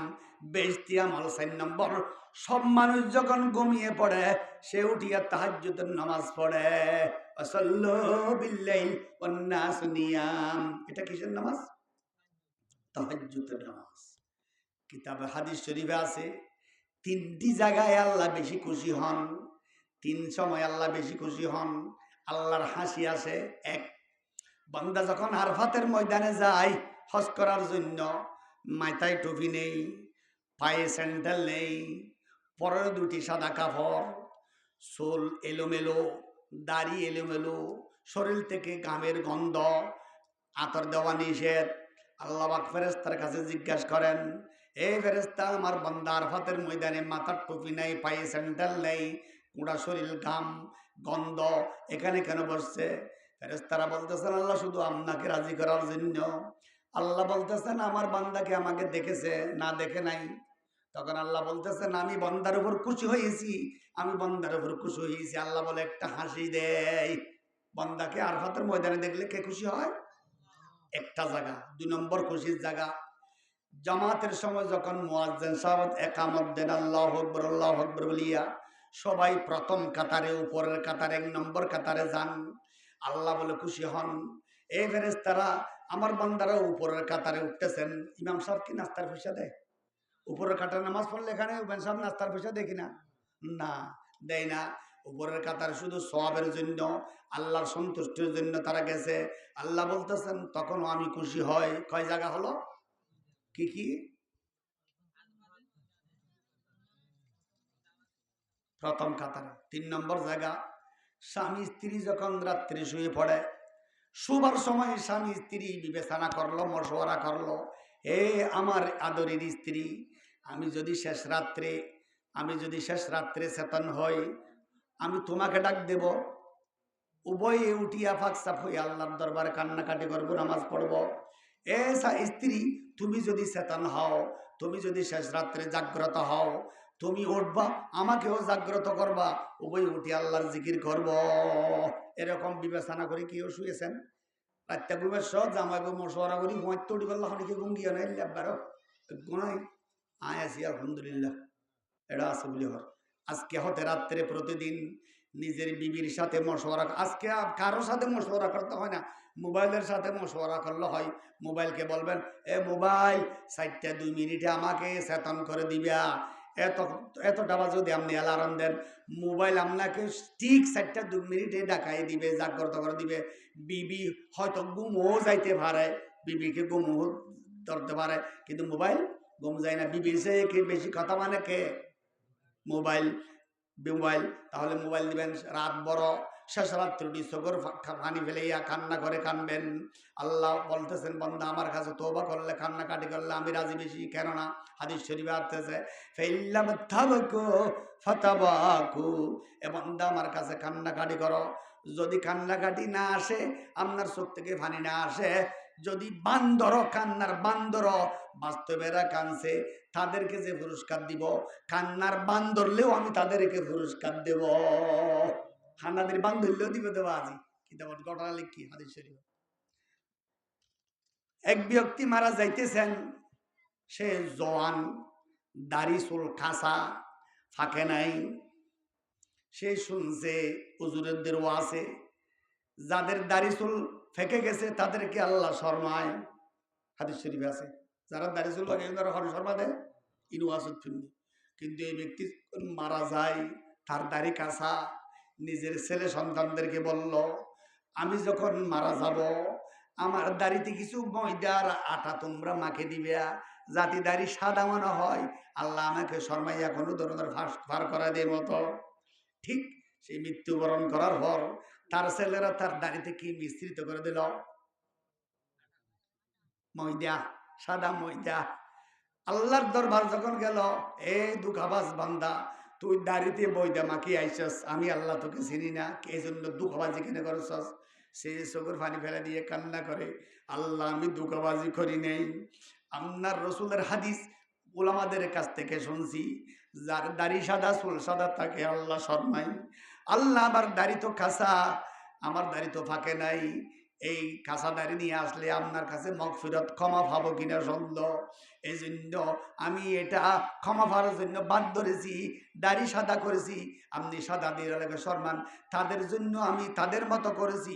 সাদা দিওয়ালাকে যদি শর্মাই, আমাকেও এরকম সাদা দাড়ির কারণে আপনি আমাকে ক্ষমা করবেন এই আশায়। আল্লাহ বলতেছেন, তুমি যখন আমার রহমতের আশা করি এরকম করছো, যাও তোমাকেও আমি ক্ষমা করে দিলাম। আল্লাহু আকবার। রহমতে হক বাহানামি জুয়াত, বাহানামি জুয়াত। আল্লাহ রহমত বাহানা তালাশ করে বন্দাকে ক্ষমা করার জন্য। আল্লাহ बाज आ बाज आ सब बार अगर तौबा शकस्ती बाज आ कई दरगाह माँ दरगाह ना उम्मीदी नीस गर काफिर गर बुतपुरस्ती बाज आ। তাহলে বোঝা যায় আমাদেরকে সব সময় ইবাদত করতে হবে, বিশেষ করে শেষ রাত্রের ইবাদত। শেষ রাত্রের ইবাদত, তাহাজ্জুদের ইবাদত, নফল ইবাদত। সকালে সূর্য ওঠার পর ইশরাক পড়বো আমরা, সূর্য 9টা-10টা হওয়ার সময় তাহাজ্জুদের নামাজ, জোহর নামাজ পড়ব। মাগরিবের পরে আমরা কিসের নামাজ পড়ব? আওয়াবিনের নামাজ। শেষ রাত্রির উড়ি তাহাজ্জুদের নামাজ। কিতাবে কি সুন্দর ঘটনা লিখছেন শুনুন। হিসাব কিতাব দেওয়ার পর কিয়ামতের দিন এক বান্দাকে ফেরেশতারা জাহান্নামে নিয়ে যাইতেছেন। কখন? কখন? কোন সময়? কিয়ামতের দিন। ইয়ানাব্বানা গদুদ একটা হওয়াতা।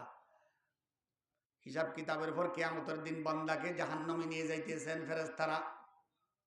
আল্লাহ জিজ্ঞেস করতেছেন, হে ফেরেশতারা, আমার বান্দাকে তোমরা জাহান্নামে কেন নিয়ে যাইতেছ? ফেরেশতারা উত্তর দিলেন, আল্লাহ এই বান্দার 517 রাকাত ফরজ নামাজ ঘাটতি আছে, ফরজ নামাজ পড়ে নাই, অথবা পড়লে শুদ্ধ হয় নাই। 517 রাকাত ফরজ নামাজ ঘাটতি থাকার কারণে তাকে আমরা জাহান্নামে নিয়ে যাইতেছি। কে উত্তর দিছে? ফেরেশতারা। হতাশ হতে শেষ শোনা বলি এর বাদাম হাত দাও না, এর বাদাম হাত উঁচুই উঁচুই ছুটুল্লা ফোন কিনে ডাকিয়ে বাদ। ফেরেশতারা এক বান্দাকে জাহান্নামে নিয়ে যাচ্ছেন, অপরাধ কি?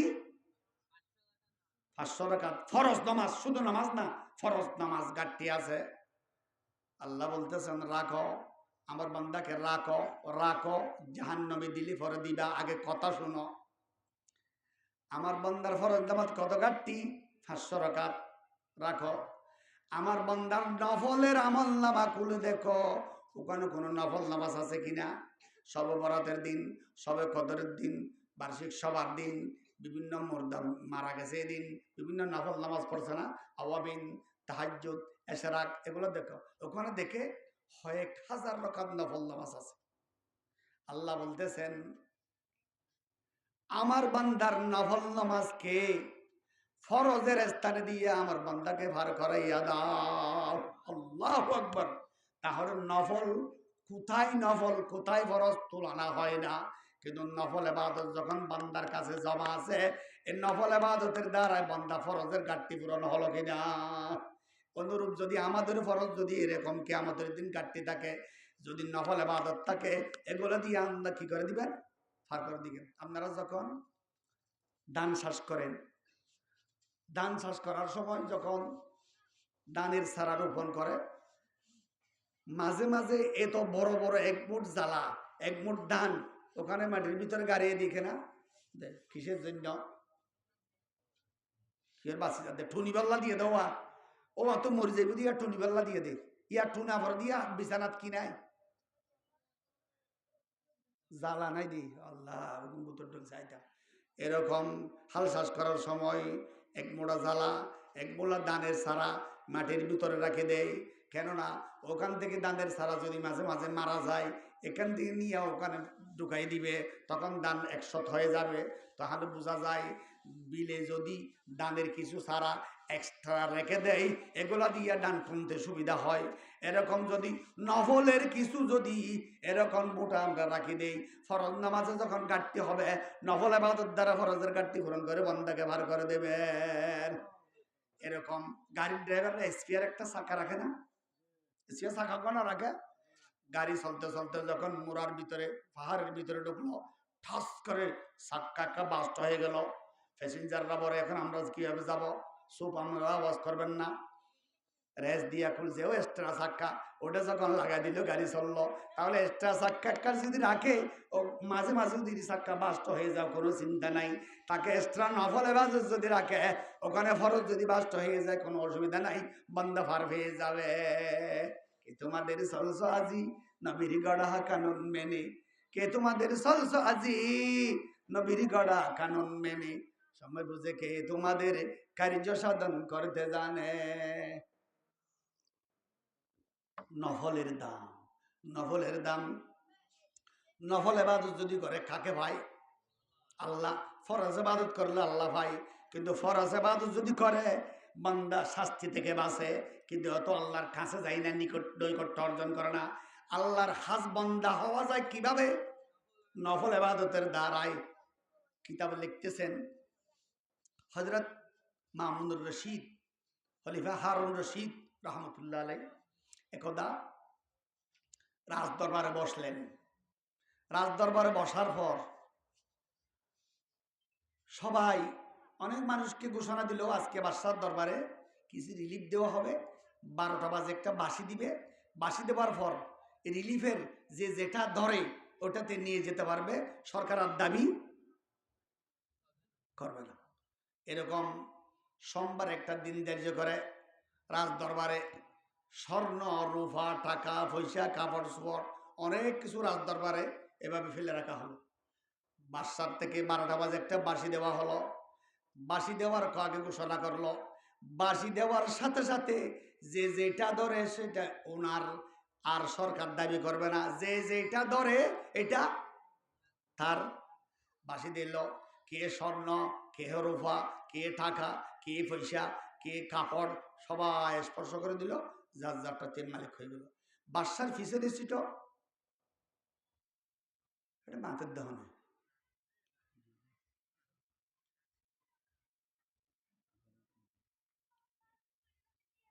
এটা ফ্যান্ডেল থন কিনা হইতো তোর কি হই ফরাই।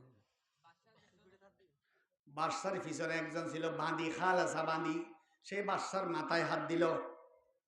খুব ভালো করে শুনেন, ঘোষণা দিছে কি, বাঁশি দেওয়ার সাথে সাথে যে যেটা ধরে এটা মালিক। সবাই বাঁশি দেওয়ার সাথে সাথে টাকা পয়সা সোনা রূপার হাত দিল, ওটা মালিক হয়ে গেছে। বাদশা বলতেছেন বাঁধিকে, এ বেকুফ, আমি না আজকে ঘোষণা দিছি বাঁশি দেওয়ার সাথে সাথে যে যেটা ধরে সে মালিক। বাদশা আমি বেকম না, আমি আপনাকে ধরেছি, আমি আপনার মালিক। বাদশার মালিক হয়ে গেছে কে? বাঁধি। ওনারা টাকা পাইছে, পয়সা পাইছে, 1 মাস 2 মাস 1 বছর 2 বছর পরে শেষ হয়ে যাবে। কিন্তু বাদশা যদি ভাই, বাদশার সম্পদের শেষ নাই, আমি সবসময় আরামে থাকবো। এরকম দুনিয়াতে যারা ইবাদত করবে, ইবাদত করে যদি আল্লাহকে ভাই, সে কোনোদিন অসুবিধা থাকবে না। খবরে গেলেও শান্তি, হাসরের ময়দানে গেলেও শান্তি, বেহেশতে গেলেও শান্তি। মখন সুস্তি নামাজে পাঞ্জে গানা, মখন সুস্তি নামাজে পাঞ্জে গানা, ফাওয়াইলুল লিল মুসাল্লিন আল্লাযিনা। তাহলে নফল ইবাদত বাদ দিবেন না। কেননা হাদিস শরীফে আছে নফল ইবাদত করলে জান্নাতে যায়। তাই বলে ফরজ নামাজও না। ফরজ নামাজ সম্বন্ধে আল্লাহ কোরআন রাসূল করিম হাদিসে ফরমাইতেছেন, মুরু সিবিয়ানাকুম বিসসালাতি ইযা বালাগু সাবা ওয়াজরিবুহুম আলাইহা ইযা বালাগু আশরা। তোমাদের ছেলে সন্তান যখন 7 বছর হবে তখন তাদেরকে নামাজের আদেশ দাও, আর যখন 10 বছর হবে তাকে ফিটিয়ে ফিটিয়ে শাস্তি দিয়ে নামাজ পড়াও। তাহলে 7 বছরে আদেশ, 10 বছরে শাস্তি। এখন প্রশ্ন জাগবে, 10 বছরে তো সন্তান বালেগ হয় না, তখন কেন নামাজ পড়াইবে? বালেগ হয় না ঠিক, বালেগ হওয়ার আগে হতে নামাজ শিখে রাখতে হবে, বালেগ হওয়ার সাথে সাথে পড়তে পারার মতো। যদি বালেগ হওয়ার পরে শিখা শুরু করে, শিখতে শিখতে কতদিন চলে যাবে, তখন নামাজ অশুদ্ধ রাখবে। কেননা কেউ যদি বাথরুমে যাইতে চায়, বাথরুমে যাওয়ার সময় বদনা কিনতে যাবে নাকি বদনা ফানিতে রইতে যাবে? বাথরুমে যাওয়ার আগে বদনা কিনতে হবে। যদি বাথরুম আসে যখন দরকার হয়েছে তখন যদি সে বাজারে যায়, ফত হয়ে যাবে না? তাহলে বোঝা যায় বাথরুমে যাওয়ার আগে বদনা কিনে নিতে হবে, বাথরুমে যাওয়ার সময় ফানি ভরতে হবে। অনুরূপ বালেগ হওয়ার আগে নামাজ শিখে নিতে হবে, বালেগ হওয়ার সাথে সাথে পড়া শুরু করতে হবে। তাহলে কোনো ছেলে কোনো মেয়ে বালেগ হওয়ার পর যদি নামাজ না পড়ে, অথবা 10 বছরও যদি না পড়ে, তাহলে ফিটার উপযুক্ত। মুরসিবিয়ানাকুম বিসসালাত ইযা বালাগু সাবা ওয়াজরিবুহুম আলাইহা ইযা বালাগু আশরা। তাহলে বলতেছিলাম ওয়াল্লাযীনা ইয়াবিতুনা লিরাব্বিহিম সুজদান ওয়া কিয়ামা। আল্লাহর খাস বান্দার গুণাবলী কি? যারা রাত্রে ইবাদতে কাটায়, আল্লাহর কাছে কান্না কাঁদিতে কাটায়। যদি কান্না না আসে, আপনি চোখে ফানি দিবেন, চোখে ফানি যদি না দেন তাহলে থুতু দিবেন, স্যাপ দিবেন। কান্নার বান ধরলে তখনও আল্লাহ ক্ষমা করে দিবেন। রহমতহ বাহানামি জুয়ত, বাহানমি জুয়ত। والذين يبيتون لربهم سجدا وقياما والذين يقولون ربنا اصرف عنا عذاب جهنم। যারা দোয়া করে আল্লাহ আমার কাছ থেকে জাহান্নামের আযাব সরিয়ে দেন, আমি জাহান্নামের আযাব সহ্য করতে পারবো না। যেমনটা শেখ সাদী ফরমাইতেছেন, দারা আতিশ না দাহারি তাকতে সুস বসবরা বেদরি আতিশ জনম রোজ। দুজখের আগুনে তুমি সহ্য করতে পারবে না, আজকে হতে দুজখের আগুনে তুমি ফানি ছিটকে দাও। ফানি ছিটকে দেওয়ার অর্থ হলো গুনাহ থেকে বিরত থাকো, গুনাহ থেকে বাঁচো। যারা গুনাহ থেকে বিরত থাকবে, যারা গুনাহ করবে না, তারা যেন দুজখের আগুনে ফানি ঢেলে দিল। ফানি ডালার পর যেন দুজখের আগুন নিভিয়ে যাবে, গুনাহ না করলেও দুজখের আগুন নিভিয়ে যাবে। দারা আতিশ না দারি তাকতে সুস বসবরা বেদরি আতিশ জনম রোজ। এরপরে গুণ ওয়াল্লাযীনা ইযা আনফাকু লাম ইউসরিফু ওয়া লাম ইয়াকতুরু ওয়া কানা বাইনা যালিকা কাওয়ামা। কি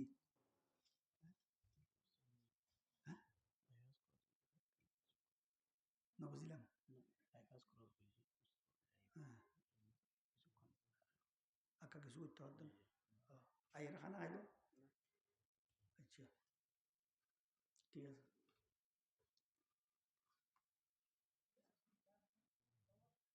কি হইল পারে? والذين إذا أنفقوا لم يسرفوا ولم يقتروا وكان بين ذلك قواما। আল্লাহর খাস বান্দার গুণ কি?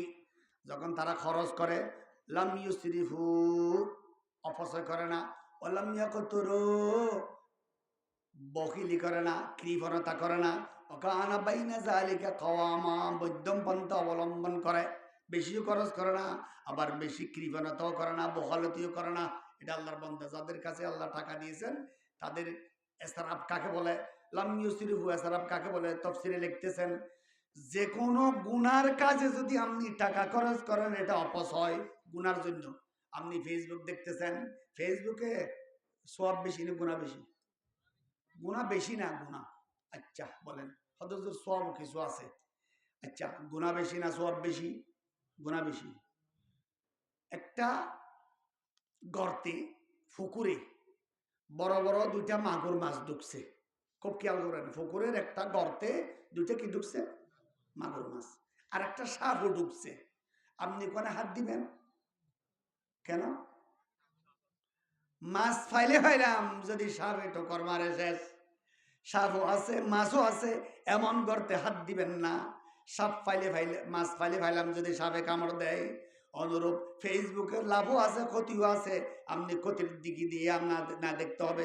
ফেসবুক দেখা হারাম হারাম, কারণ ওখানে অশ্লীল মেয়েদের ছবি, অশ্লীল গান বাজানা। যারা ফেসবুক দেখে তারা ফাসেক, এবং ইমাম সাহেবরা যদি ফেসবুক দেখে তাদের পিছনে নামাজ জায়েজ হবে না। যে সমস্ত ইমাম সাহেবরা ফেসবুকে তাদের পিছনে নামাজ মাকরুহ হবে, ফাসেক। যে মানুষেরা দেখে পুরুষ ও মহিলা ফেসবুক দেখা হারাম, মুফতি সাহেবরা ফতোয়া দিচ্ছেন, ওখানে গুনার জিনিস বেশি। কিতাবে লিখতেছেন একজন মহিলা সরাসরি দেখা যেমন গুনাহ, তাকে ছবিতে দেখাও গুনাহ। খালেদা হাসিনাকে টেলিভিশনে দেখাও গুনাহ, সরাসরি দেখাও গুনাহ, ফেসবুকে দেখাও গুনাহ। এরকম আপনি কোনো একজন বেগানা মহিলাকে সরাসরি দেখা করা যেমন গুনাহ, ফেসবুকে দেখাও গুনাহ, ছবিতে দেখাও গুনাহ, কাগজের পোস্টারে দেখাও গুনাহ। মহিলা মেম্বার, মহিলা চেয়ারম্যান যারা দাঁড়াইছে তারা যে পোস্টারে ছবি দিছে, যারা দিছে তারাও গুনাহগার, যারা পোস্টার লাগাইছে তারাও গুনাহগার, যারা দেখতেছে তারাও গুনাহগার। যে স্বামী নিজের স্ত্রীকে মেম্বারিতে দাঁড়াইয়ে দিছে এই স্বামীও গুনাহগার হবে কিনা? আমার আমার কথা মিথ্যা? এগুলো আমার কথা না, কার? আল্লাহ। বেপরদা নারী যারা বুড়ে দাঁড়ায়, আচ্ছা والذين إذا أنفقوا لم يسرفوا ولم يقتروا وكان بين ذلك قواما। অপচয় করে না। যারা গুনাতে খরচ করে সেগুলো অপচয়, যারা গান বাজানায় খরচ করে সেগুলো অপচয়, যারা ফেসবুকে খরচ করে এগুলো অপচয়, যারা ডুলটাবালা বাজায় তাদের এগুলো অপচয়। এগুলো হিসাব দিতে হবে। হাদিস শরীফে আছে মাল সম্বন্ধে আল্লাহ জিজ্ঞাসা করবেন মিন আইনা ইকতাসাবা ও ফিমা আনফাকা। তুমি পয়সা কিভাবে কোন পথ দিয়া রোজগার করেছিলা, আয় করেছিলা। অফিমা আনফাকা, কোন খাতে বিয় করেছিলা, হিসাব করবে। আয় কিভাবে, বিয় কিভাবে, এটা হিসাব দিতে হবে। টাকা পয়সাগুলো কার? আল্লাহ। আমিও আমার না, আমার হাতও আমার না। আমি টাকা পয়সা কামাইলাম যেভাবে সেভাবে না, যেন তেন ভাবে না। সুদ নিয়ে টাকা পয়সা আয় করা যায় নাই, ঘুষ নিয়ে ইয়াবা ব্যবসা করে, সুদে লেনদেন করে না। এরকম আমার টাকা পয়সা গুনাতে খরচ করতে পারবে না, ইবাদতে খরচ করতে হবে। والذين إذا أنفقوا لم يسرفوا ولم يقتروا وكان بين ذلك قواما। তাহলে আমাদের পয়সা এগুলো খরচ করার জন্য খুব খেয়াল করতে হবে। আপনি নেট কিনছেন, আর কি কিনে এমবি কিনছেন, এগুলা দিয়ে যদি একটা গুনাহ আপনি দেখেন, এই অবস্থা যদি আপনার মারা যায়, কানে দিছেন লতা, রাত্রে শুইছেন, এই লতা দিয়ে গান শুনতেছেন, শুনতে শুনতে আপনি ঘুমিয়ে পড়লেন, এই অবস্থা যদি মারা যায়, ফেরেশতারা সাক্ষী দিবে আল্লাহ এই গান শুনতে শুনতে মারা গেছে। আপনার ঠিকানা জাহান্নাম কিনা? জাহান্নাম। হাদিস শরীফে আছে যারা গান শুনে, আল গানাউ ইয়ামবুতুন নাফাকা ফিল কলব কামা ইয়ামবুতুল মাউ যারা। হাদিস, আল গানাউ ইয়ামবুতুন নাফাকা ফিল কলব, গান বাজানা কলবে মুনাফিকের জন্ম দেয়, যেমন ফানি ক্ষেত জন্ম দেয়। ফানি দ্বারা ক্ষেত হয় কিনা? ফানি দ্বারা খেতি হয়, এরকম গান বাজানা দ্বারা মুনাফিকের খেতি হয়। ফানি দ্বারা ওখানে জমিনে শ্বাস হয়, এরকম গান বাজানোর দ্বারা কলবে মুনাফিকের হয়। আল গানাউ ইয়ামবুতুন নাফাকা ফিল কলব কামা ইয়ামবুতুল মাউ যারা। গান বাজানা শুনবেন না, কেননা গান বাজানোর দ্বারা আল গানাউ মিন মাজামিরিশ শায়াতিন, গান বাজানা এগুলো শয়তানের মাজামির, এগুলো শয়তানের ডোলটাবলা, এগুলো শয়তানের হাতিয়ার। গান বাজানোর দ্বারা মানুষ বরবাদ যায়, জেনাতে পড়ে, সুগর গুনাহ হয়। কেননা হাদিস শরীফে আছে আন-নিসাউ হাবায়ুলুশ শায়াতিন, মহিলারা শয়তানের জাল। মহিলারা পুরুষ শিকার করে কি দিয়া? শয়তান পুরুষ শিকার করে কি দিয়া? মহিলা দিয়া। মানুষ মাছ শিকার করে জাল দিয়া, শয়তান পুরুষ শিকার করে কি দিয়া? মহিলা দিয়া। হাদিস আন-নিসাউ হাবায়ুলুশ শাইতান, লিআন্না শাইতান ইস্তাদি বিহিন্না রাজাল তাফসীর লিখছেন শয়তান পুরুষ শিকার করে কি দিয়া মহিলা দিয়া এর জন্য কোনো মহিলা বেগানা মহিলার সাথে সাথে যাওয়া তার সাথে কথা বলা চাচাতো বোন মামাতো বোন ফুফাতো বোন খালাতো বোন তালাতো বোন তাদের সামনে যাওয়া কথা বলা সম্পূর্ণ হারাম পর্দা ফরজ তাদের জন্য কোনো টাকা খরচ করা কোনো বেগানা মহিলার জন্য একটা টাকা খরচ করা এটা অপচয় ফেসবুকের জন্য টাকা খরচ করা এটা অপচয় গান বাজার জন্য টাকা খরচ অপচয় অনেক বাড়িতে ফুতুল কিনে ছেলেদের জন্য মেয়েদের জন্য ফুতুল ক্রয় করা অপচয় গুনাহ হারাম ফুতুল ফুতুল ক্রয় করা ফুতুল বিক্রয় করা ক্রয় করা বাড়িতে রাখা বিশেষ করে শোকেসে সাজিয়ে রাখা কেন হাদিস শরীফে আছে লা তাদখুলুল মালাইকাতু বাইতান ফিহি কালবুন আও তাসাবির যে বাড়িতে মানুষের ছবি অথবা কুত্তা থাকবে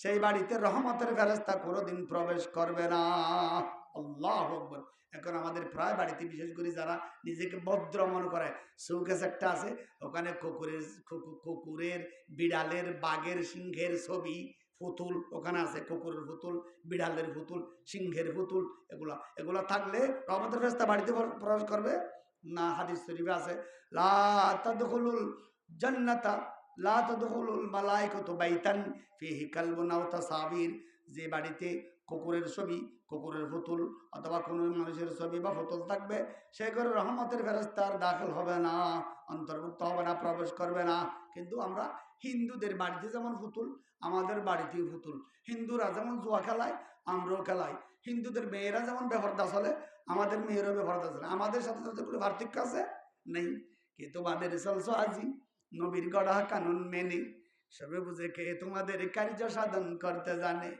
সরানিয়ার হিন্দু সবাই সালসলন হে বাইরে গড়ে তোমরা কে মুসলমান আর এহুদ যারে ঘৃণা করে হুজুর এখন চলে আসবে হুজুর আস্তে আস্তে আর কিছু শুনুন না হ্যাঁ এরপরে বলতেছেন ইল্লামান তাবা আরেকটা আছে বলতেছেন লাই ওয়াল্লাযিনা লা ইয়াদুরুনা মা আল্লাহ ইলাহান আখার যারা আল্লাহর সাথে শিরিক করে না এরপরে বলতেছেন ইল্লামান তাবা কিন্তু এসব গুনাহ করার পর যে তওবা করবে আল্লাহ সমস্ত গুনাহ ক্ষমা করে দেবেন এই তওবা করলে কেননা গুনাহ তো হয় গুনাহ হওয়াটা দোষ নয় হয়েছে কিন্তু তওবা না করাটা দোষ আল্লাহর আরেফত বানছেন বাজ আ सब बार अगर तौबा शिकस्ती बाज आ कई दरगाह ना उम्मीदी नीस्त गर काफिरो गरबुत पुरुस्ती बाज आ बंदा ফিরে আসো 100 বার যদি তওবা তুমি ভেঙে ফেলো আবার যদি আমার দরবারে আসি তওবা করো আমি তোমাকে রহমতের কোলে নেব হাদিস শরীফে আছে বান্দা যখন গুনাহ করে আল্লাহর দরবারে তওবা করতে যায় বলতেছেন ইয়া রব হে ইয়া রব এখনো আল্লাহ আমাকে ক্ষমা করো এরকম বলে নাই কি বলছে শুধু ইয়া রব আল্লাহ বলছেন আমি বুঝতে পেরেছি তুমি কি বলতেছ ক্ষমা চাইতেছ বন্দা এখনো ক্ষমার নাম মুখে নেই আল্লাহ বলতেছেন আমি তোমাকে ক্ষমা করে দিলাম ছেলেরা যখন নুরানির থেকে আসে মা আম্মা আম্মা আম্মা আম্মা বলে তখন ছেলে মা বলতেছেন আমার আদরের ছেলে তোমার জন্য আমি খানা এরকম ভাগ করে বাসনে নিয়ে মাছ দিয়ে রাখছি খুঁজতে হবে না ছেলে এখনো খানা খুঁজে নাই কিন্তু মা বুঝে ফেলাইছি ওয়াখির দাওয়ানা আলহামদুলিল্লাহ রাব্বিল আলামিন আর মোহতরম বড় ভাই আই গিয়ে আলহামদুলিল্লাহ